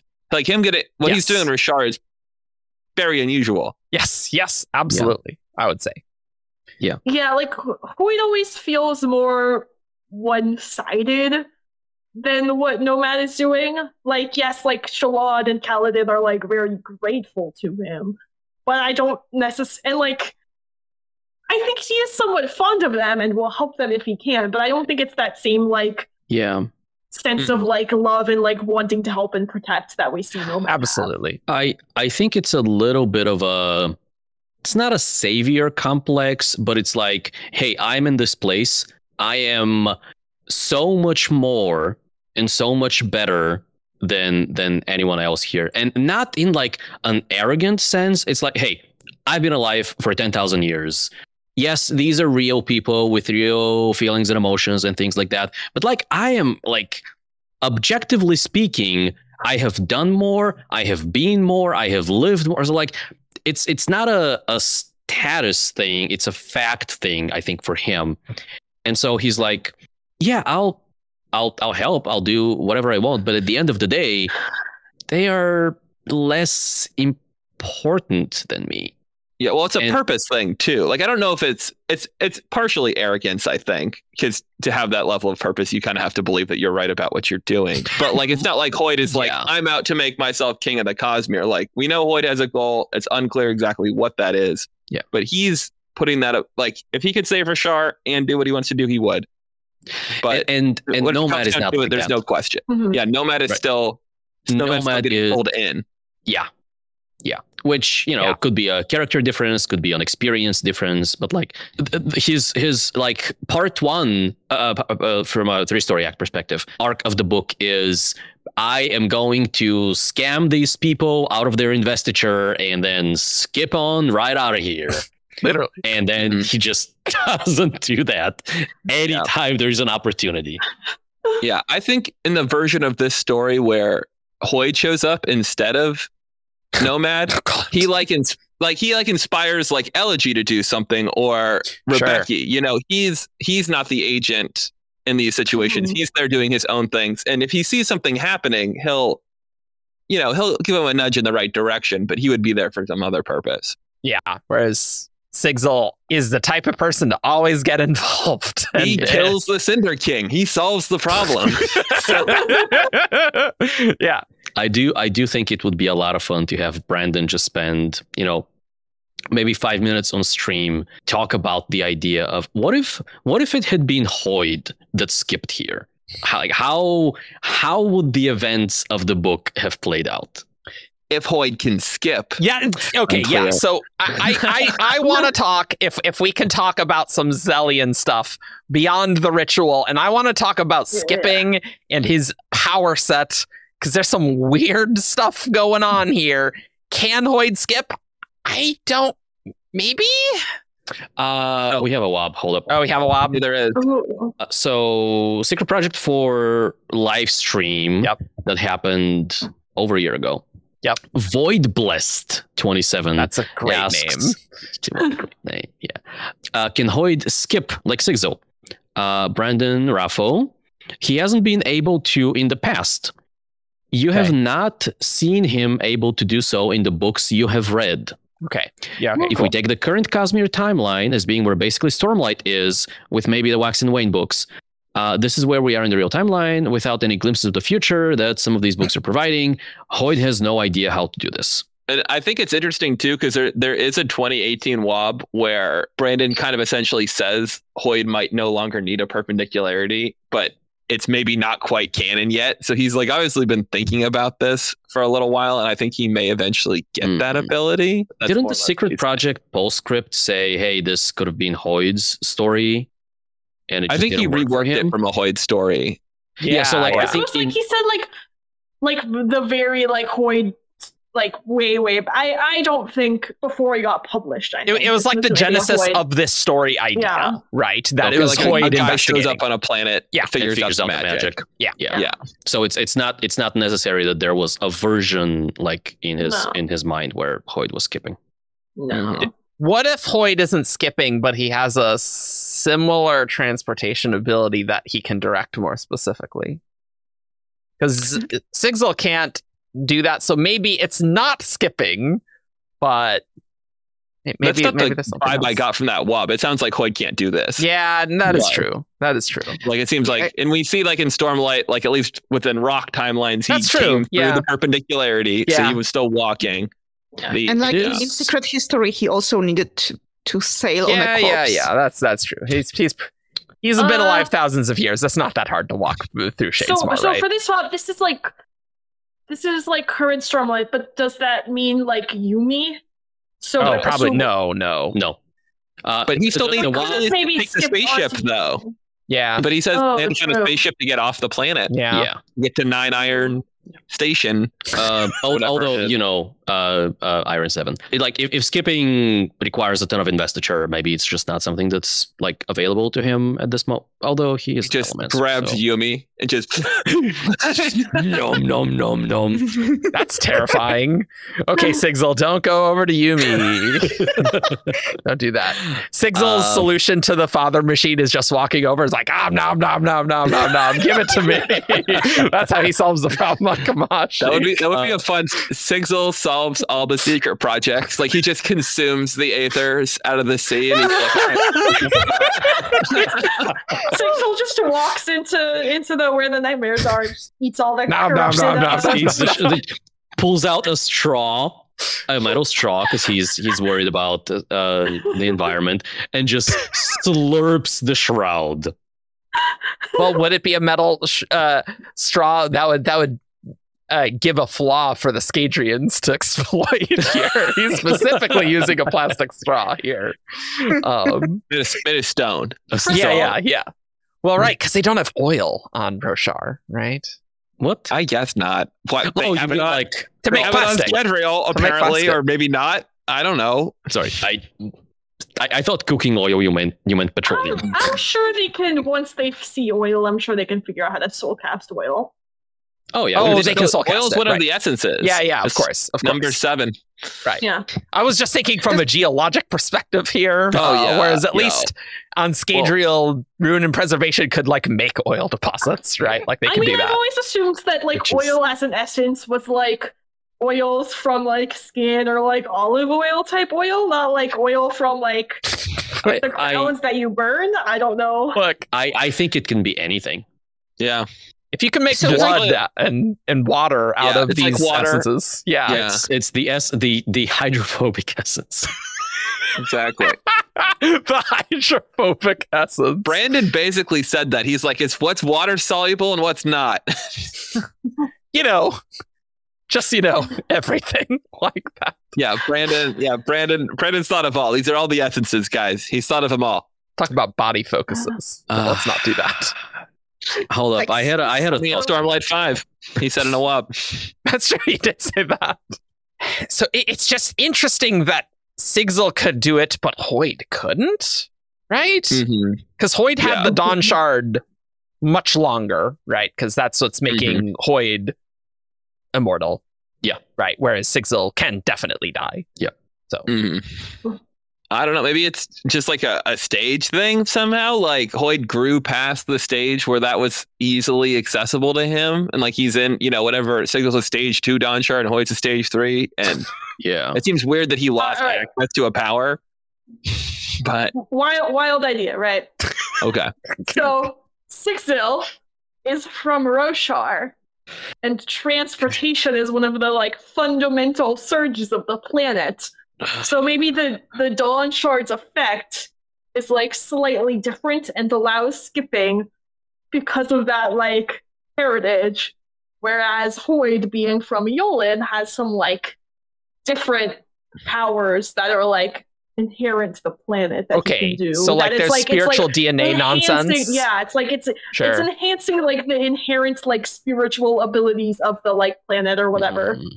I think that's interesting because we see 2 other kind of odd Rasarr parallels, which is one that he has to breathe an investor specifically. That's a psychological thing. I don't. Okay. Well, thank you for shooting down me supporting you. And then B, secondarily, he still has pressure abilities, and he broke his bond with his Honors friend, apparently. And that is very, like, there's an echo of that power that he apparently can make use of. I don't know what's going on with that. Just throwing that out there. And he's got, like, the Windspren in his plate. Did he have 2 sets of plate? I don't understand. Yeah, I think he had no. It was like it's a mix match. Yeah. Oh, okay. Fascinating. But then they all, like, sort of got the sunlight color, so now there's like maybe some new unique like I hope he gets to keep that play because it's so cool. I think that's a sign of his connection, honestly. A little bit. I will say, sorry, the reason why I answered yes is because I thought the question was, did he in the timeline have 2 different sets of plates at 2 different times? And that I agree with. Yes. Right. So that is why I said yes. But the currently weird... like it's a mix. Which is extremely weird. It is. Yes. And I guess has like weird implications for like if you break your oaths, like his original honor sprint is gone. Yeah.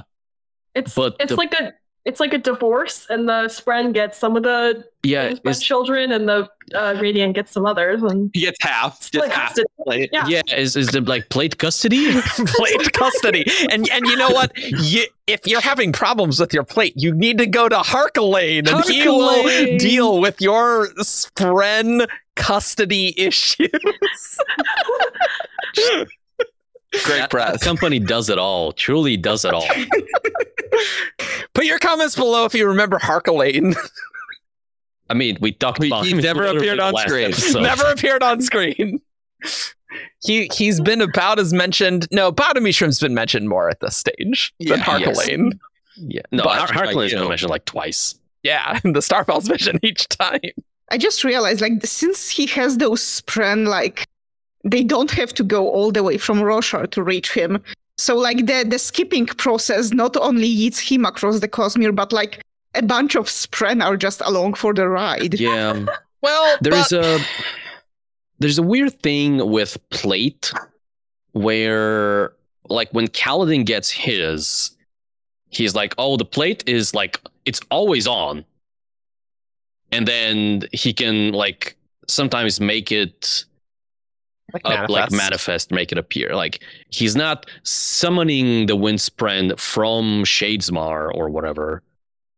They are kind of always there. So, like, I could see that play by the same rules as, like, when you teleport, your clothing teleports with you. That Spren has a connection with you, and so you're skipping with it or some crap, I don't know. And it's invisible or something. It's our first off-world Spren, though. We get to see them. Off-world Spren! There we go. Hey, that's true. I did it. Well, we've seen design off-world. Yeah. Oh, you're right. That's Damn. true. I forgot about secret projects. As we're talking about secret projects. Look, it is honestly, I think for me, Evgeni, and David, it is weird that they're all out. Yeah, real talk. It was the past 2 years were weird for us. It's weird.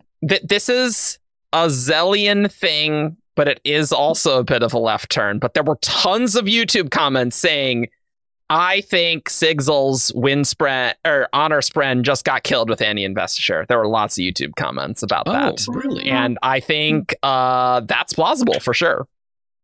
I always felt like a mutual breakup. He says he abandoned his oaths. I mean, if your Spren gets killed, do you keep your oaths? You know, like if Taft had lived, would have been like, well, screw these Windrunner oaths. You know, or maybe you like. There's a way you can view it as maybe he should have, like, maybe he made those promises. I need to find the exact line from Ox where he says, like, "Your job," he asked in Alethi, "since when has it been your job to moralize at me?" "Since forever, Nomad. You threw out your conscience years ago. I know, though I never had a chance to meet her. That left the position vacant, regardless, so I appointed myself to fill it. I'd ask how I'm doing, but, well, you are clear evidence of how much of a rookie I still am." Okay, that sounds like that they broke up. Yeah. That doesn't sound like he threw her out somehow. Like, I don't know. They broke up. You toss the blade into anti-investiture. Get out of here. I don't think she's dead. I think. Okay, that's or fair. Maybe she is dead, but she died afterwards. Yeah. We don't. That'd be sad. Yeah, I don't know what anymore. Then she gets stabbed. I also feel like there's a reference somewhere, like that he like lost his powers when he betrayed his oaths or whatever, or like.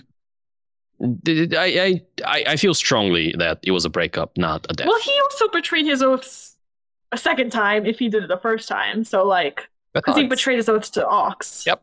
Well, no, he ate Ox. No, but then later he also say he break No, he did break the oaths. Like because there is like a specific when they're talking about it, Ox specifically says you broke your oaths, but I swore oaths too and I didn't, which I think has some wild implications for experience. Can we put that on the list of things to talk about here? No, because I hate it. Og's oaths. No, that's going to be in the next episode because that's some crazy stuff there. There were some wild implications there for what happened during the Recreance. Yes, I aggressively hate that line. Well, tough. I don't know what to think. I don't know, but look, Grace is gonna have some thoughts to think, and then we're gonna shoot them down. Okay, cool. So I did just want to make sure we talked about that very prominent YouTube comment theory. So that's good. Gotta get those in there. Good. You guys wanna talk about something like less spicy and controversial, just to palate cleanse? Sure. What do you have in mind? Okay. Just like talk about Nomad's regular powers, like the enhanced fortitude and like these things. Oh. Yeah. But the fortitude is because he's sucking in the investiture. And there's just like certain thresholds where he has that. And if he uses the BUs, then he doesn't have those. Yeah. Right? So it's a little bit more complicated than that, right? Sure. So there seem to be certain powers that he gets passively when he reaches certain levels. Yes. Right? It's like heightening. It is. It's like heightening. It's Very similar. much like heightenings, right? And one of them is, we can connect to the local planet, like with a linguistic connection, which I don't like the term linguistic connection, but that's one. And the other one is his body is more durable. Yep. And that seems to be a scale. So it caps out at, I think, 5%. Skip capacity, but as it drops lower than that, it's not an on and off thing, right? It's a gradual increase in his durability and gradual increase in like his healing capacity, or not healing capacity, but like healing efficiency. Sure. Because I think there's a line somewhere, maybe when he's like burning in the maelstrom, when Ox is like, you were dropping dangerously low on or maybe it's just after, but you're dropping very low on investiture, your healing is not going to be as efficient. Yeah, sure. And so there's this like dual effect where if you are at max, not only are you more difficult to damage, it's easier for you to heal. And I believe we have a wob that, like, say for perfect pitch with the heightenings, each breath gets you a little bit better until you hit like the heightening, and then you the perfect pitch. Yeah, the perfect pitch. And then like more breath doesn't help you. So this seems very similar to that. So that seems consistent, although it's interesting because like fortitude is not a thing that you get with heightenings, right? So it is different here. Okay, I don't have it in front of me, but I did cross-reference some of the heightening levels with his powers while reading. Oh. And I want to say max fortitude matched up with agelessness. I think that checks out, because I think his fortitude caps out at 5% skip capacity, which is 1,000. Isn't ageless 2,000? Because that's the same as the maybe. Okay, because that's the same as divine breath. Yeah. Oh, maybe it was perfect. That would be perfect life sense. So maybe I was wrong. I'd have to pull up my numbers, which I don't really want to do. But I don't think that matters. I think regardless of whether they match or not, I think trying to map Nomad's powers to heightenings is a folly. I don't think it's. I think it's interesting in the sense of like it's the only two we have measurable. Totally. Numbers for right now. Like if we could see like how many BEUs does an Elantrian have, that would be like an interesting comparison as well. But I thought it was interesting because it's I don't think it's a full like 1-to-1 thing at all. So there is a natural thing to think about that. It is a natural thing to think about, yes, and I think it's very interesting. Yes, and we should certainly be looking at this stuff. I just don't think we should be like drawing definitive conclusions from this stuff. And a big part of that comes from a line early on when they first encounter a Sunheart, and Nomad and Ox have a brief conversation to the effect of, "Hey, it takes a lot of energy to power a flying city," and I think they compare that to. I'm probably conflating two conversations here, but it's the idea that the amount of investiture that Nomad gets out of a Sunheart is not necessarily indicative of the amount of energy required to keep a city afloat. There's like efficiencies. Yes, there's that wiggle room line. Yes. There is efficiencies. I think that being invested is not the same as converting investiture to energy to do things. And I think being invested has different effects for different people in different places. Yeah. Yeah, and I also even like the type of investiture you're using would cause differences. I just think like I don't necessarily think the efficiency is like, oh, like I think Stormlight is super inefficient because you're constantly leaking it, right? But like it's like kinetic versus passive investiture, where it's like the conversion efficiency issues comes in with kinetic, but not necessarily with passive, right? Yeah. Or vice versa. Yeah. I was definitely looking at the heightenings. Things like aura recognition, perfect pitch, and color.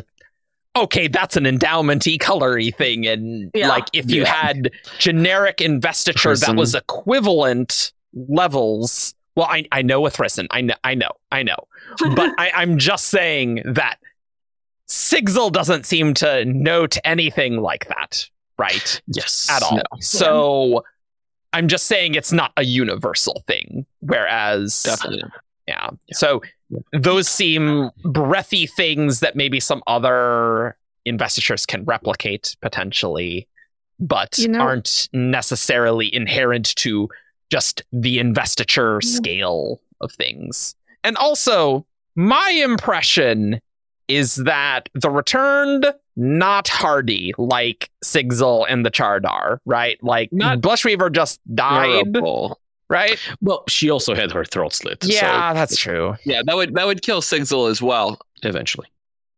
I think so. Well, he's kind of weird. He's like, he could be killed with a gun or a spear. Yeah, it would take a little time. But like he does say something to the effect of, oh, even like ordinary like primitive weapons would kill him eventually. But like the reason I say eventually is because he's gonna like keep healing through that. Like they can bleed him dry essentially. Sure. He has what I like to think of as some, like, his strength is kind of like pewter in my mind, where he is like stronger and more durable. Yes. And what the returned have is they are physically like large and strong, like muscularly, and maybe there's a little bit of muscle to that, but I view that as being quite different than what Sigzil has. Yeah. Okay. Perfect. Yeah. I also interpreted, honestly, both Sigzil and the Charred is just like, I kind of have permanent pewter on type thing, right? Mm-hmm. Yeah. You know, I kind of wonder if like the reason there are like different effects between, like, because Risen has the color thing and the awakening users, Breath users have the color thing, while Sigzil has like the strength and endurance thing. So I wonder if this is... Are you going to go there is this old quadrants? Yeah, the Dawnshard quadrants thing. That's exactly what I was driving at. I actually like that. Well, the stasis Dawnshard. Yeah, like, so maybe because like Risen and the and Breath have connections to the same Dawnshard, they have similar level of effects with like the color stuff, while Sigzil and Hoyt have access to different Dawnshards, so they have different effects from having a lot of investiture. Ooh, and maybe that's the one connected with preservation, and so there's pewter things. I am not discounting that entirely, but... Okay, great. Risen is an active Dawnshard holder. True. And Sigzil is like has the effects, like the torment of the after effects of one. Yes. I would assume that there are some differences. Like, it sounds like the no killing thing was like, that's developed over time. True. Like, we don't know. Yeah.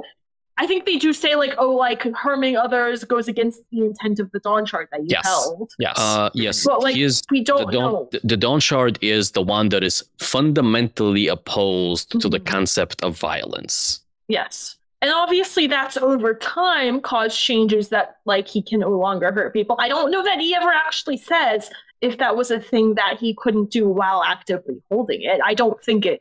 I know they talk about like the bond sort of the oaths of his like radiant bond sort of counteracted that. And like him being unable to summon Ox as a weapon is also a recent development. Yeah. So that's something that's definitely grown. I could see it going either way, honestly, but I think you're right, Chris. I don't believe it ever says one way or another whether he was specifically forbidden from harming someone while he actually held the Dawn Shard. Risen's not like driven to it's like compulsively change things in the minds. Like that's it. Like I do believe that if Risen gave up her Dawn Shard, she would keep that stuff just because of what holding it caused a fundamental change in her spirit web. So I do think she would keep it, but I don't think that's something we can say for sure. I do think there would be some sort of scars and effects. Yes. Hard to say what those would be from that Dawn Shard. It's also worth keeping in mind that like Risen became a Dawn Shard like yesterday. Yeah. The most flashy and dramatic effects of being a Dawn Shard, like just the immediate infusion of all of that investiture will probably warp one's spirit in the moment. But there will probably be more changes. Like Hoyd didn't become immortal. Argent, is this where we go into savantism? Oh, do you want to go there? Well, I mean, we talked about it in we should go there. We agreed on this, so I felt like this was probably we should. I think that's a logical follow-up. I don't think it is this subject. But like there is a similar, like the longer you have it, the more it's warping you. Like I think that's a reasonable parallel, right? Yes. Yes. It's the same thing with shards, right? The more you are, the longer you are a vessel, the more you are in tune with the shard's intent. Well, you might snap back at the end. I don't know if you ever give it up. That's unclear to me. I mean, but like the Dawn Shards are commands; they're not intense. I don't know. They are commands, but they also represent vast amounts of investiture. Yeah. But like clearly they're commands, but like. The line between commands and intent is so blurry to me. Yes, I know. Like, even in this book, they say, like, commands put you in the right mind space to have the intent, right? Like, commands help you, like, channel your intent into a specific effect. Yes. Yeah. So, I'm going off the assumption, and this is an assumption because we talked about it on reactions, that Hoyd, like during Stormlight, where we're seeing him presently, he has not held that Dawn Shard for like thousands of years. Like I think he got rid of it at some point. He held it longer than Sigzil, and I realize that's a assumption that does not need to be true. I do think it's an interesting open question whether Hoyd could harm people when he still held the Dawn Shard. Like maybe it's a thing where eventually he wasn't able to, especially if he didn't have like the oaths to kind of keep it at bay potentially. The oaths are probably a very important factor here. Yeah. Mm-hmm. I think what we are looking at, and this might be the last thing we talk about in this episode, we mentioned during the reactions episode that oaths appear to be like a real thing in the Cosmere, right? In the same way that like intent is a real thing and a command is a real, like oaths are a phenomenon. They're not just a word. Sure. So like there might for sure, right? Like there's power in for a shard. I don't know if I 100% I'm on board with that, but okay. I mean, like they drive like the Radiant Bond and the Hell Bond. But that's in my mind a version of a command. Ooh, okay, that is debatable, and I don't want to go into that debate right now. Yeah. But like the idea that like Sigzil's oaths were able to push back against the definitely real effect of like the soul warping effect of the Dawn Shard suggests to me that oaths are, something that has a metaphysical or like a magical effect in the Cosmere. Oaths were imposed on the Radiants to bind their power. Right? Yeah, I think that it's only has structure. The oaths only matters here as an ex-Radiant. Like I don't think that oaths are not in my mind a distinct phenomenon from the phenomenon that is the prayers, that is the commands, that is anything that is an incantation. These are all the same things, which is saying words with intent to do something with investiture. Yeah, but okay. Here's my thinking, right? Shards cannot, like, are incapable of breaking their oaths. Well, Like, they can, but has implications. It has side right. effects. Yes. It opens them to an attack. And a hole. Yeah. Yeah. Would a Dawn Shard have sort of some similar things? Like, I don't know. I'm like, is a Dawn Shard invested enough that an oath would have sort of the same implications? I don't know. I'm not sure if they're bound by the same metaphysical laws of the shards or not. That's something that I don't. That's an interesting idea, because Dawn Shards are very new, and we got a lot of new Dawn Shard stuff here. But actual holding a Dawn Shard in their point of view and seeing what it is actually like to hold it is an open question. So is the question, if Sigzil as the Dawn Shard makes like a promise to someone else, is that kind of binding in the way that a shard is? Is that your question, Grace? Yeah. Okay. I think the answer is no, personally. No, that doesn't drive with me. But it could be true. It's hard to say.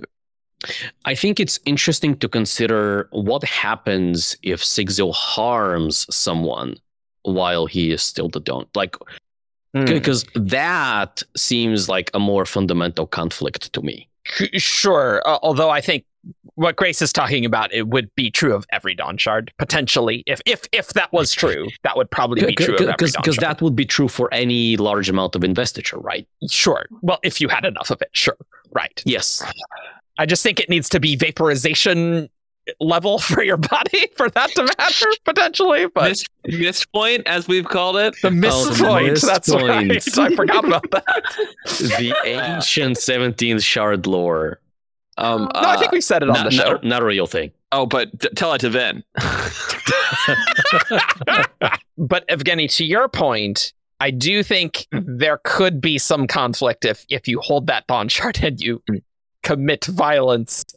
That could have some effects on you, for sure. But if you we don't even know, like, if you don't have a radiant bond, is that even possible? We don't. Sure. Yeah, I guess I was sort of my assumption was always no.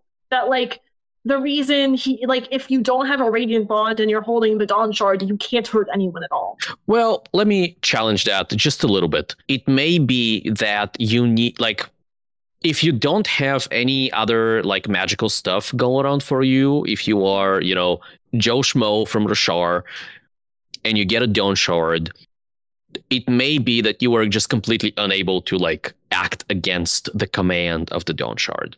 So a Radiant Bond may be one way to counteract that, but there might be others. I agree that the Radiant Bond is probably not the only way. There's probably all sorts of weird crap that you could do, because the Secret Project show, there's a lot of weird crap in the Cosmere. So, but I still think it probably takes some time before essentially the Dawn Shard is kind of taking away your free will in that respect, right? Like, I don't think that's instantaneous. I think that takes some time to do. I don't know how long that is, but I wouldn't be surprised if you held this Dawn Shard for a while that you cannot hurt things. I just don't think it would be day one. I think that's probably the right way. He talks about this kind of specifically. If I can read a passage. Go for it. Sometimes I feel like I'm the passage reading guy. But yeah. But every now and then we, like, come to a conclusion and the book says the same thing, and I'm like, that's great. That's good. That's when he's talking about Elegy. I think her condition and mine might be similar, Sigzil said, narrowing his eyes at Elegy. When I adopted the Dawn Shard from Wit, it created my torment. Too much investiture taken in too quickly, warping my very being. Okay. Why didn't it warp Wit? I think it did. He just hides it well. Either way, when I gave away the Dawn Shard, it left me changed with the kind of scar tissue on my soul. That's the torment. The strange connection I have to all places at once, the ability to feed on investiture, the ability to skip, the curse, but also the curse of not being able to fight back. A Dawn Shard is one of the primal force of creation, and the one we carried is diametrically opposed to the concept of violence and harm. The scar tissue on my soul has that same intent, that same requirement of its host, that I be unable to harm anyone at all for any reason. Oh, okay, sure. All right. I think that investiture all at once actually implies the opposite of what I just said, that maybe day one, he couldn't commit violence. Yeah, that's the thing I've been Yeah. Maybe it's but I think he was surprised that he couldn't punch people or like defend himself At the start of this? Yeah, at the start of the book. Yeah, he was, but that was, I think, because he'd been able to use his oaths to push through it before and do that. I think that's like, and that had just failed him. Yeah, but he didn't break his oaths yesterday. Yeah, like I guess in moments he acted in accordance with them, he could fight.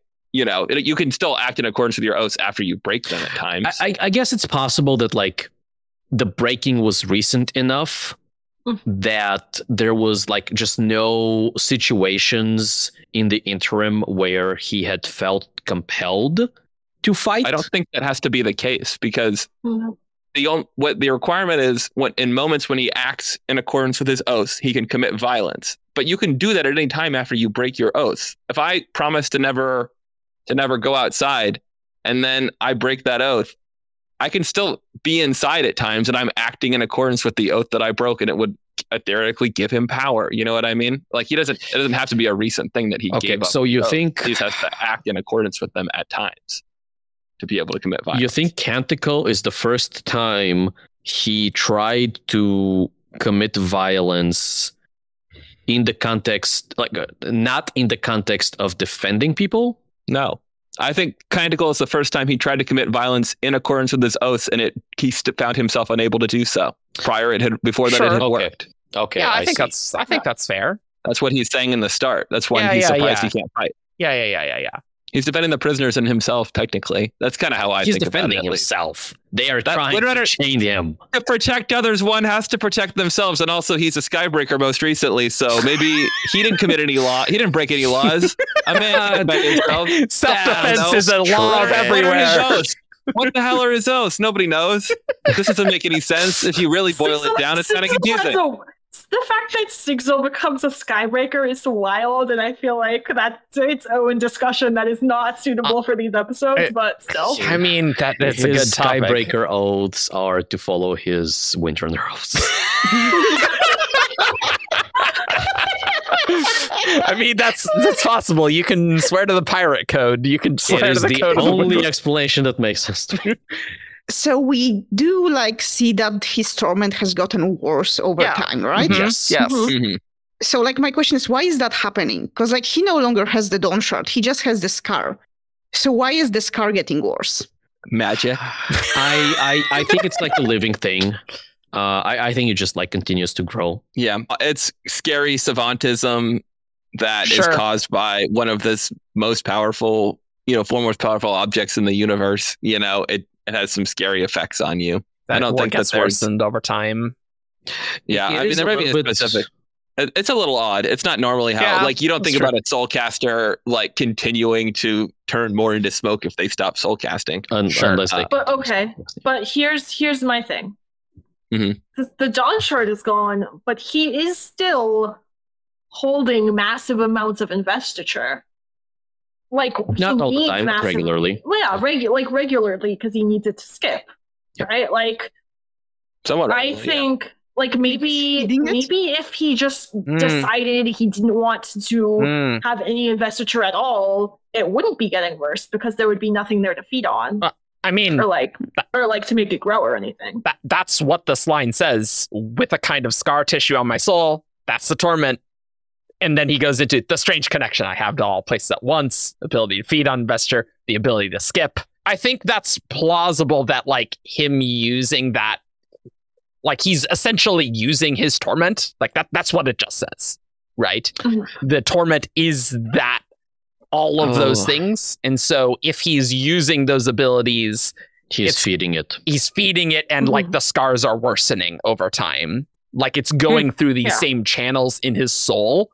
I think that actually makes a lot of sense. Yeah, it's if you're a savant who's oh, my savantism is getting worse, but you're still downing vials of metal to burn.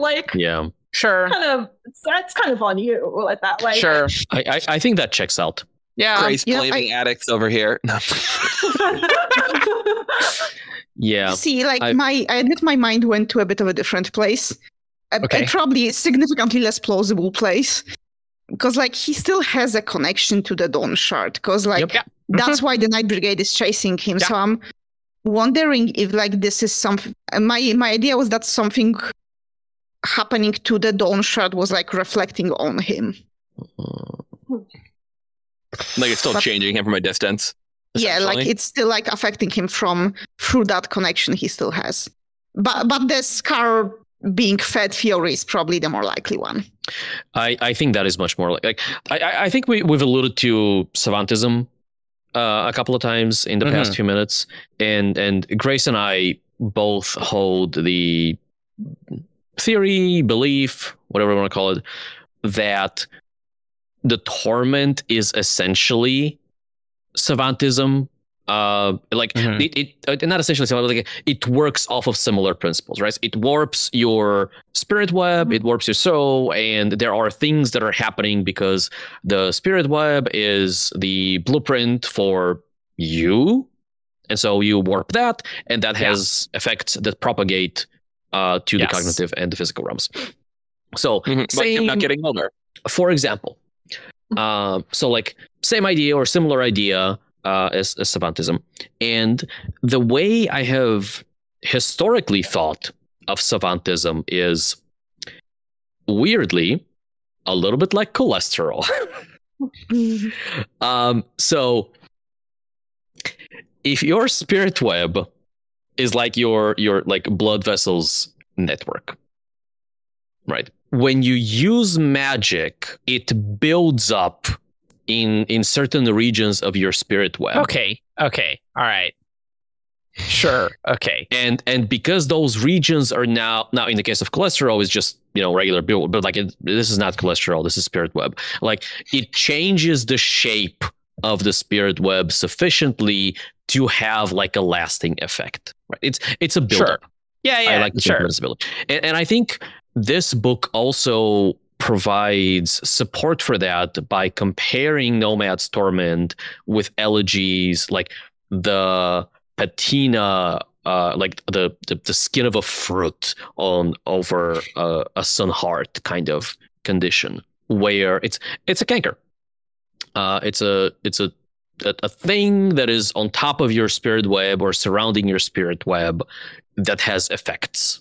Sure. So I'm not sure if I was going somewhere with this. That's what I was wondering too, honestly. Other than to say, hey, similarities to savantism here is how I think about it. Yeah. I don't understand how any of that gives skipping. That feels like it does that so we can have the story do this. But okay.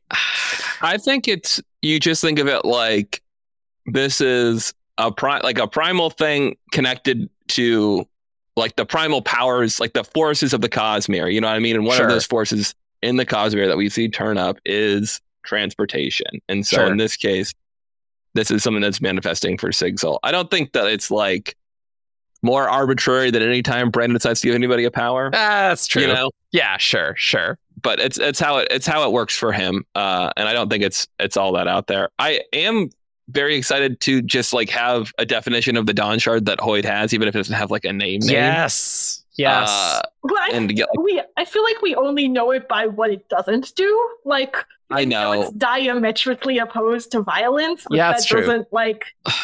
True. I mean, when you're think right about them in the context of them being commands, I think that is okay.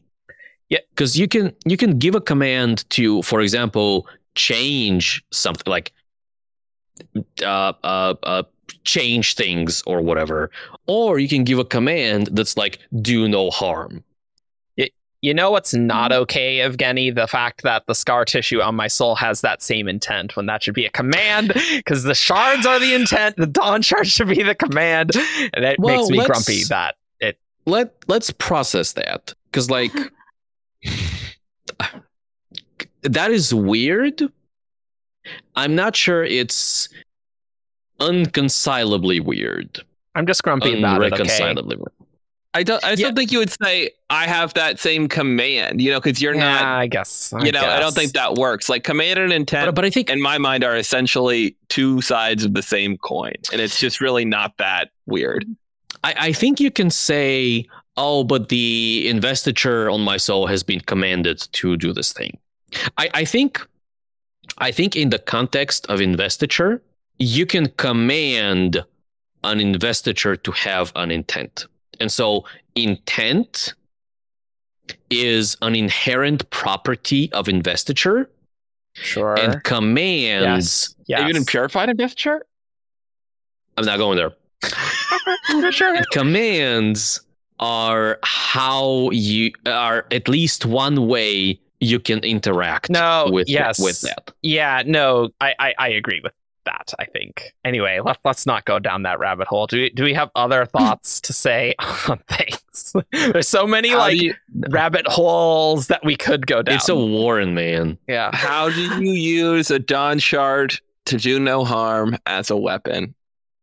That's a great point. I don't have answers. I always ask in case anyone new has any new ideas.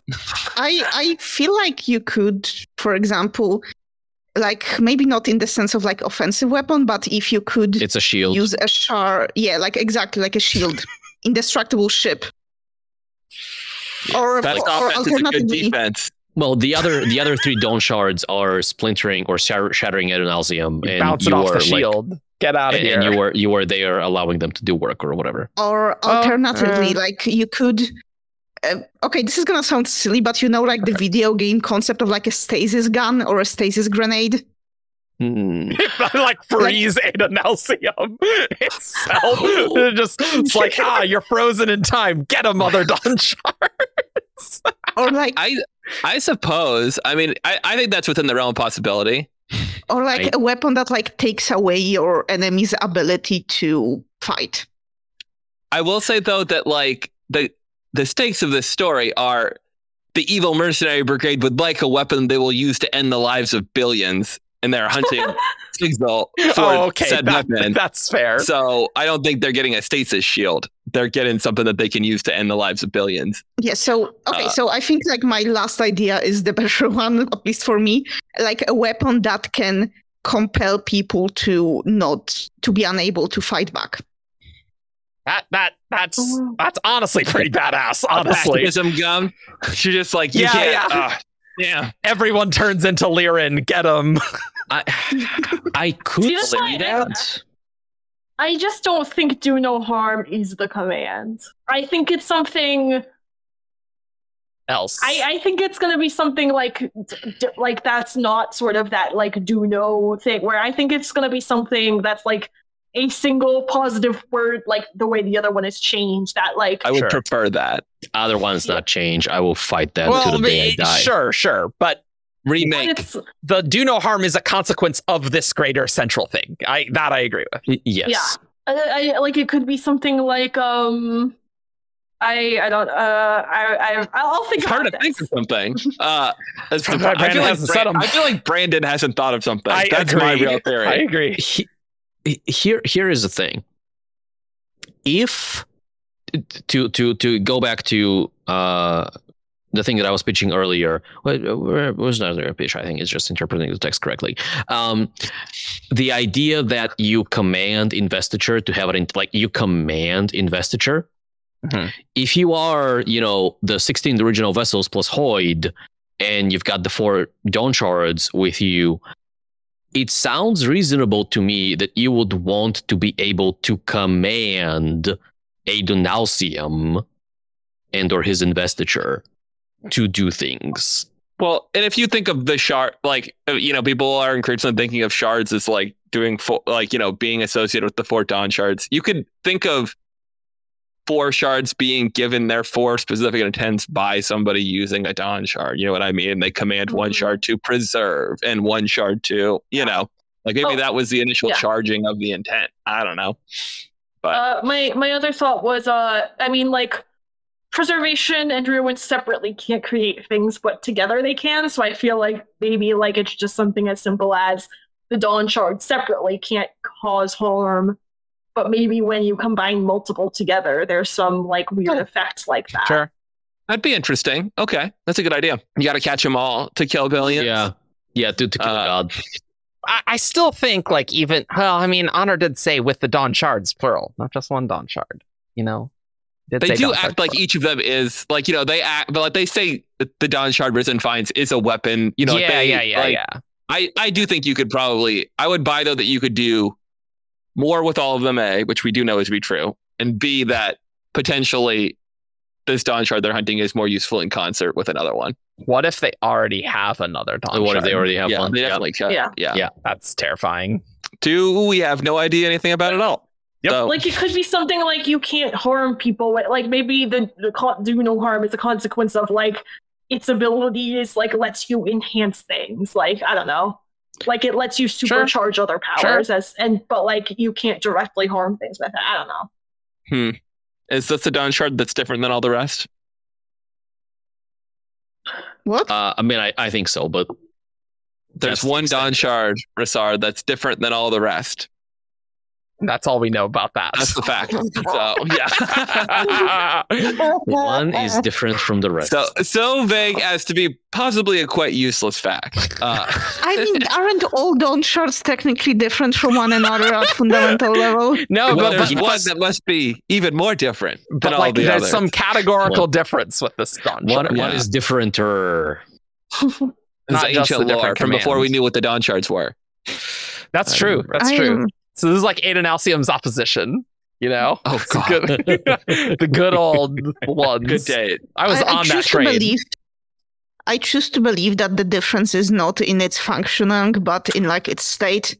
So the changed Dawn Shard would be different because it was stuck in a mural instead of being stuck in a person. Yeah, but that's boring. You think it's a change? I am trying to like dismiss this from my mind and give myself peace of mind by deciding that this question is already answered. One of the Dawn Shards is shattered as well now. Yeah, okay, sure. I kind of low-key think one of them is depleted or whatever. Well, we kind of thought that it was Hoyt's for a long time, and now maybe that's not seems to be the case, I guess. I would say hard that's to say. Yeah, because the Topaz was ruined, and maybe that was the Dawn Shard, but like clearly that was the same Dawn Shard Sigil got, so. Okay, let me give you another terrible theory. Great. The Dawn Shard that's different is different because it's being held by the Shard, which is the survival Shard, and the command is survive. He was like, I'm going to build a planet around me. Yes. And Screw that's you guys. So Sigil spent the entire story on the surface of a physical Dawn Shard. And Shard. Both. You were riding the survival Shard horse too hard. Here's my theory, is that we're never going to know what Shard was the survival Shard because Brandon does not remember which one he was vaguely describing. David, don't worry. I will get it out of him in the next decades, okay? I just feel like we're going to get the 16th intent and we're going to be, which one was the one that was hiding? And he'll be like, well, there will get out my copy and I will get out my copy of Alloy of Law where we got that wob. It's in my book in particular. And I'd be like, Brandon, which Shard, please? I don't believe that information resides in his brain. That's possible. I disagree with that. I think there's a Shard that wants to hide and survive. Is like, that sounds like the kind of thing that Brandon would like. He knows what he's talking about there. Yes. I feel like at this point there was a point where we were just kind of like, can you tell us something about other Shards? And he was probably like, there's one that wants to hide and survive. I have to look at my question way I phrased it in 2011, but just for the audience, this Shard is not called survival. We don't know its intent. It maybe, I think probably is the 16th one, but the intent isn't survive. Okay, and Kelsier doesn't have it. As far as we know, there are theories that sure?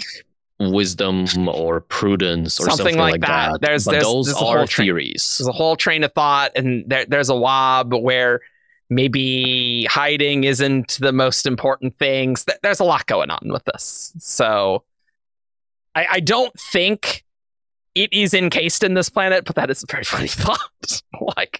But is it the Shard that's just in space somewhere, Eric? See, that's... a planet is in space, if you think about it. Isn't every Shard in space, if you think about it? No, they're all in the spiritual realm. No, they're not. They're not all in space. They're not all in space. Two are in the cognitive. At least one. Yeah. If, There's you space know, in the shards cosmos. in the spiritual realm, you know, space and time is weird, so are they in space at all? Ooh, maybe Or the are they shard in is like time? totally divorced from the spiritual realm. That doesn't make any sense, but sure. It makes That sense if it sounds became like- entirely physical and became a planet. Sure. There's some shards I want to get physical with. Okay, One. I think that is the end of this episode of Sunlit Man lore. Even though, oh my god, there's so much to talk about. Honestly, maybe we need another Dawn Shard episode. Think about that. It maybe kind we of do. sounds like it. Yeah. Kind of that sounds like it. There were so I many need some rabbit holes time we to didn't think go on- down. I need some time to decide what I think the command of this Dawn Shard is. I Good think luck. we give it post Stormlight 5. I feel like we're gonna get a little bit of Dawn Shard, something Sure, in Stormlight 5, sure. and Yeah. then we'll have enough to chew on. Yeah. Okay. Agreed. Let's table that conversation for a year from now. Yeah, it's like we do a new Dawn Shard episode after every major book. It's like, hey, this is the Dawn Shards again. It's like, hey, this is our Heralds episode again. Yeah. Hey, Post Rhythm of there War. is no Dawn Shard. There is no Dawn Shard food in Rhythm of War at all. I guess we got Well, yeah, Yeah, because it was resin in and Dawn got Shard Dawn a week Shard. before we got the book. So, like, that's fine. I'm still. Yeah, fine. I'm greedy. That's a fact. Hopefully in Stormlight 5, maybe we'll see. I don't know. I don't know if Maybe we'll see any Resin of this will stuff. do something in Stormlight 5.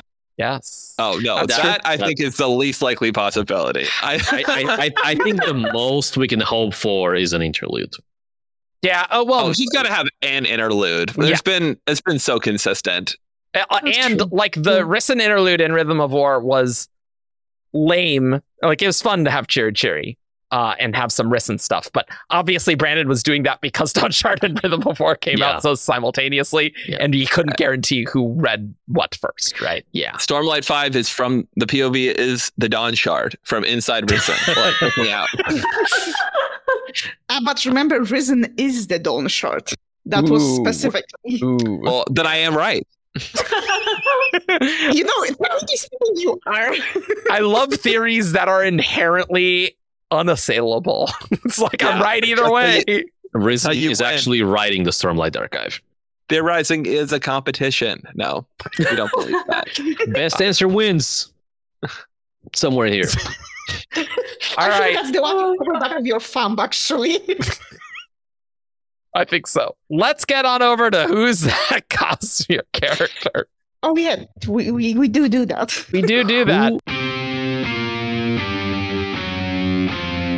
This character is from Rasarr. Menace, Tien, Tom. Braze. Void in drag on a horse. It's time for Who's That Cosmere Character? Caw. All right, listeners, you know what time it is. You send an email to wtcc@17shard.com with 5 clues and the character that those clues correspond to. I read each clue aloud, and after each one, our panelists have a chance to guess who's that Cosmere character. All right, I think we're only doing one regular since it's double recording. Yeah, absolutely. This one was sent in by Arthur. Okay. Yeah. Arthur. Yeah, I think that's a common YouTube commenter for sure. This character is from a planet with a dead god. Silence Montaigne. It is not Silence. I went to Threnody as well, and I forgot the names of all the characters who are not Silence. Theopolis is one. Theopolis is one, but I'm gonna guess. I can't guess it Marcel. because I forgot all their names. You You can literally guess every Rasarr. Notice what is it? Say And dead every god or state dead has- god? Planets have dead gods, I'll just say. Is it plural or singular? God or gods? I mean, I would say I will rule at least one, but can be more. Okay. Thank you. Thank you. I appreciate that. I appreciate. Yeah, that's good to know. That's good to Okay, know. I'm just gonna I go would with. love to I'm read gonna too go much with- into that. I'm gonna go with Hrafen. It is not Rathan. What if it's not a shard? Guess The age was silent Come on. long. Not gonna guess Theopolis until I get at least 3 clues that are consistent with Theopolis. Grace. Yes. Ba. Ado. Mishram. It's not Ba the Mishram. I haven't played the game for so long. I haven't had a chance to do this. That's true. But literally, when you started, I was like, I don't even have a guess. Like, I've been hosting these for so long that I can't even function. I feel like you want to guess Theopolis. I do not. It is my sincerest wish to not guess Theopolis. What if it was Theopolis, though? I know, that's what I'm saying. Wait, let me line these cards up. Funny. Every time we're right. If the next 2 clues are consistent with Theopolis, I will But maybe guess David Theopolis. could guess Theopolis next round. Yeah, again. if it's That's true, and consistent, he can win I'm this planning from on me. it. Yes, Don't you worry. this is possible. I don't think he'll trying to help get you it here. for you. I really want to find a Cosmere religion that talks about a dead god. Shies has broken gods that fell from the sky. True. True. I don't know if that counts as dead. It can be broken, but Ooh, Cell's better. a good one because you can't. Cell's a good one. Cell's actually really good because maybe on Scadrial you could say that they're not currently dead gods because Sazed has them. I wouldn't really Yeah. call. I guess I would I think think of it. Scadrial is valid. But I'm just saying, Cell, they didn't. They're dead. No one picked them back up. Yeah. I'm gonna take a wild swing Mm-hmm. and go with Hoyd. It is not Hoyd. Wow, so Yeah, glad we Yolan waited so works, long for that. Yolan, Yeah, Jen, Aiden, Alzia, right? Yeah, And all this works. How many return have died? So many dead gods. That's actually a good point. right, yeah. That's valid Yeah. for sure. It's not Clue great. two. Yeah. Clue two. This character holds a position of power. King Iadon. It is not King Iadon. I'm gonna guess Theopolis. It is not He Theophilus. doesn't. But what if it was Theopolis? Put your comments. He was her go-between with the forts. He was affected That is not a position of power. over I her. mean, it is. He does have some power of Yeah, communicating is- between her and the People- forts. yeah, he's got power, man. You I tell just Simon love- Spontaneous that Theopolis That is in a position of extremely power. limited. I love how just like we've gotten onto the niche, like let's talk about Theopolis, and we're going to talk about Theopolis. I love. Sometimes I'm just like, I love this show. This is a good show. This only is a terrible sometimes. show, but it's a good show. Okay, since I'm Kelsey. It is not Kelsier. Cal? Frost. It is not Frost. You just want to I get am- Polish people. I want to guess you. I am going to reword this one slightly in a way that I think is more fun, but it should Okay. mean this. Uh-oh. It'll mean this. You do you. girl. Your fun is a Okay. dangerous thing, Trust you. Grace. Whether or not this character is alive is debatable by in-world arcanists. Uli Da. It is not Ulida. Claude? It is not Claude. That's a good one. Irunalcium. It's not Aiden Alcium. Oh, I've got a better one. Damn it. Better than Irunalcium? Anti-Aiden Alcia. I thought you were going for the God Beyond. No. Testament. It is not Testament. Ooh. It's a good one. Clue 4. Not a This position of power. character's yeah. significant other was killed. No. Mm. Don't There's get a wax. few of Don't those. get wax. Vasher? It is not Vasher. I call the people who killed their significant other. Like Dalinar. Cultivation. Cultivation. It is Cultivation. not cultivation. That's pretty good. What about That's a position of Corvalli power. with ass. Corvalli of Vast? Shigumbri's the Deus Dawn. What about Corvari? These are the same. No.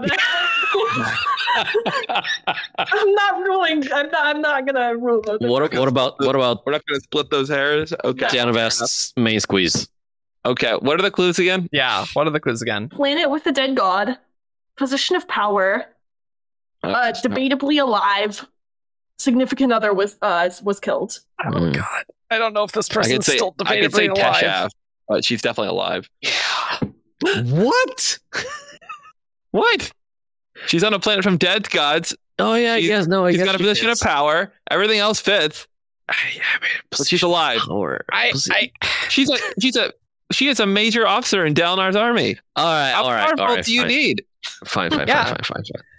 You're just addicted to stories of gods and like demigods and superheroes. She's definitely alive. I don't think this person is still alive, but my heart says Deloff. It is not Deloff. He's very dead. I know he's very dead, but what does dead mean? And he's the graduate of the Dakor, and they're outside the chain of command. They're outside the chain of command. But it's still a position of power. It's still a position of power. I know. You got free reign to guess it now if you can think of it. I know. I'm trying to think of something. Okay, position of power. Dead gods. Okay. What about you really guessed that? Debatably. Oh, I got a good one. What about the Emperor from Emperor's Soul? Emperor Ashravan. It is Emperor Ashravan. Wow. Okay. You know what? I appreciate that third clue, actually. Like that's actually a really good point. It was originally just this whether or not it was just like this character is alive is like could be disputed, but I thought I'd use the in the world arcanist. I think that's good. That's a good enhancement there, Grace. And then clue 5 was this character is referenced in their book title. Yep. Yeah. Fair point. That's a good point. Who is the shadow of self? I mean, that's a great question because it doesn't make any sense. Ancient Khandra. The gold shadows. That's the shadows of self, really. Yeah. Miles describes himself as an alloy of law at one point. No, that's true. Solid, hero of ages. There we go. Yeah. I don't know if he and Tindwell were ever significant other. I suppose they count even if they didn't get married. Yeah, I'd say so. Sure. You can make a guess for Tindwell. I did like how many debatably alive people you guys came up with. I was very impressed at that list. I was like, doesn't Unmade fit? Like, can we get there? Like, maybe you could have guessed like a Shard, but I don't know. That's good. I did. Yeah, that's true. Did. Now we're gonna go on to a Who's That Cosmere Character priority queue. Support our Patreon for $10 a month, our Herald tier, and you can submit priority queue things, and we will read them eventually, faster than the regular queue, probably. But we're getting there.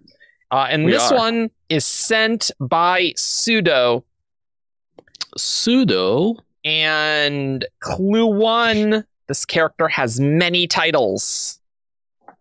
Vasher. It's not Vasher, but that's a very good guess. That is many titles. What about Gox?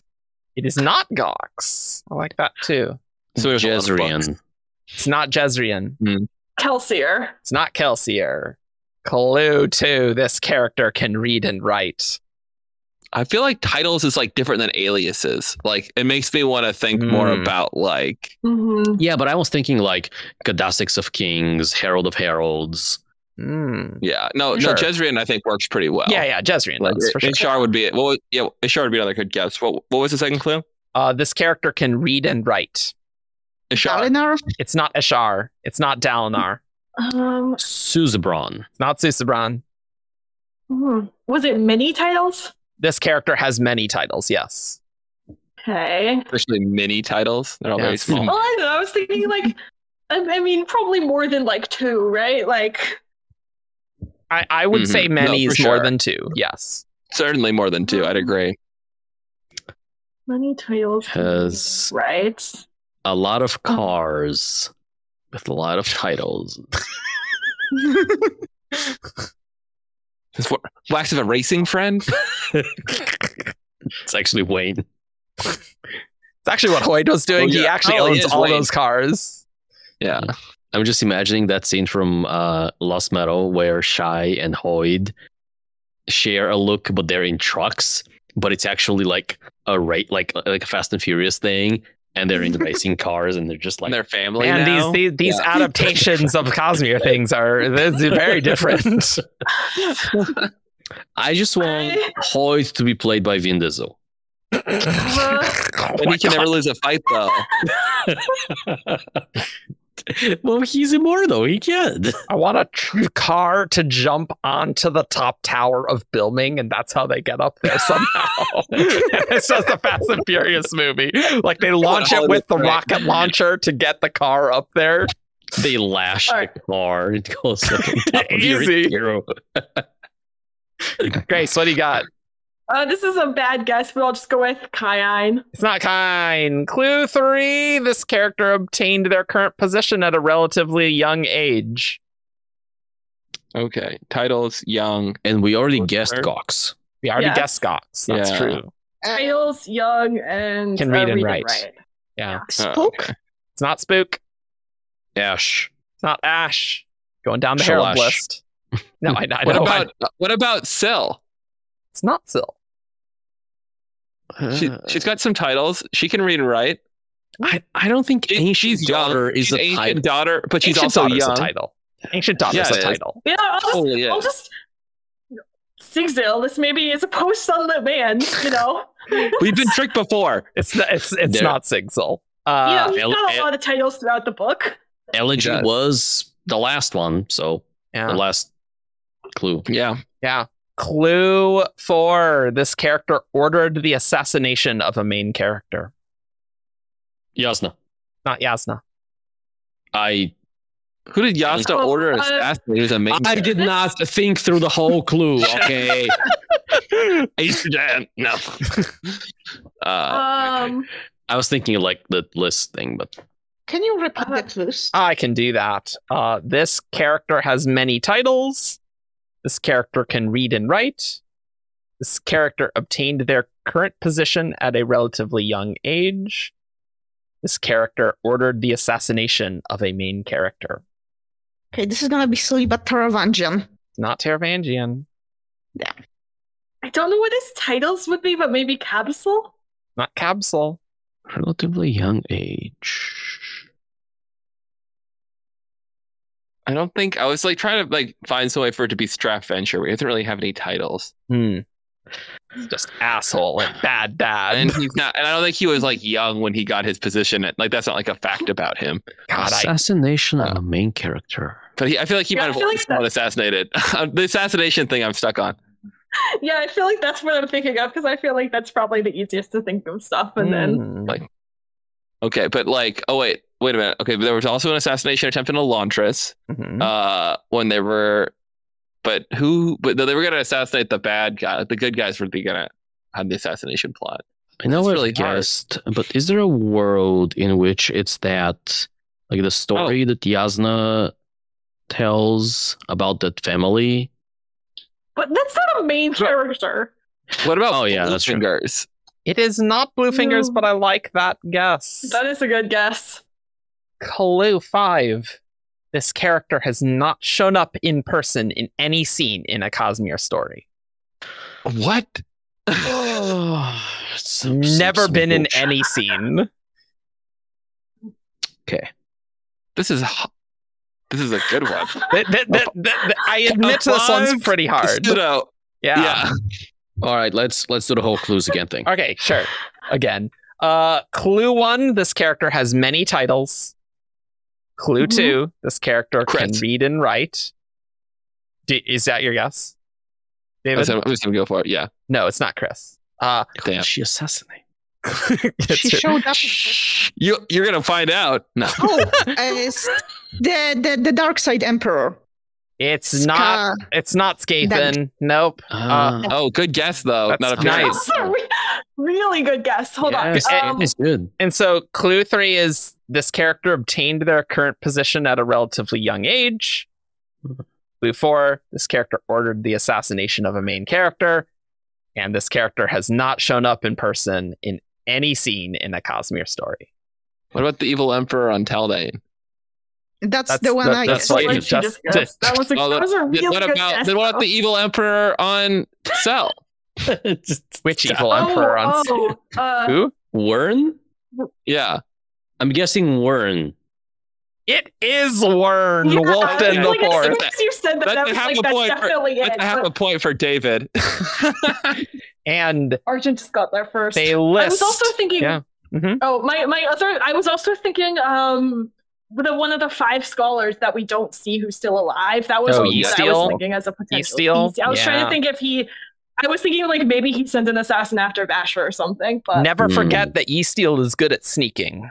That's a He He fact. also knows how to make awakened swords like Knifeblood. Yes, that's maybe Well, a slightly like- more important factoid about Like the Eastiel. Venus blade, not like Nightblood. We don't know that. He's got don't the. know that. We just know he's got the secret. Yeah. We don't know. We don't know what caused Nightblood, so it's hard to say. We don't know how they made Venus blade Yeah. at all. Wern Wolfden IV is the Emperor of Fjorden, prophet of Shudereth, ruler of Jadith's holy kingdom, and regent Yeah, of all that's perfect. creation. That's as soon as David said Emperor of Cell, I knew it was right. Argent just got there before me. Yeah. Well, But I was thinking Yeastiel as my other guess. Wern was very young, and that's why the Karathi. I was like, oh man, these Salish, these Elatran words. You are- can't- Oh, the you can't- Kessig you can't- here in a minute, Eric. Yeah, can't yeah. mix up the Korathi and the Derethi. Yeah, and they appointed like that young Sinalon guy who is a dick. The That guy. gorgeous Oh my God. blonde That's true. hair, just That is true. I fun feel like we early were getting some character. deep cuts on that one. Some of those Yeah. guesses. Yeah, I think, and we talked about Theopolis more than expected overall, but yeah. Why did he it was good. become a shade? No. All You- right. Thank you all for watching this unhinged episode that we could not keep to the short timeline that I wanted, but that's fine. You can We find us work on alone. 17chard.com for all your news, discussion, theories, and fun that you could ever want. There's plenty to talk about Sunlit Man that people are going crazy. And you can go do that and be crazy yourself. join us Yep. on Discord. Do Join us that. on Discord. Yeah, go crazy. GG/17chard. That's what you heard here. And Get off the rails. Yeah, get just off the rails. Go on Like, the Sunlit. actually do get off the rails. Go on a You're so backpacking trip. Rails. Off the rails. Outside the U.S. though, because they don't have landmarks Yeah, inside the and- U.S. and It's then not get high about cholesterol. landmarks. It is about landmark density. There's lots of landmarks. The land is the same. It's not also like a lot it's of land. Spread out because the country is bigger. That's why I said density. I don't understand. Mountains aren't further apart in America. There are just more of them. Okay, listeners, tune in for the next episode. I will pull up maps. No, we're not doing that. We're not doing that. Also, that character already died in the Cosmere. He did. Although Brandon, fun fact, continually tries to write him back into the beta draft. He is constantly dying. That is actually a true. But that is true. That's true. Okay. Also, support us on Patreon. There's a bunch of social Only $1. memes.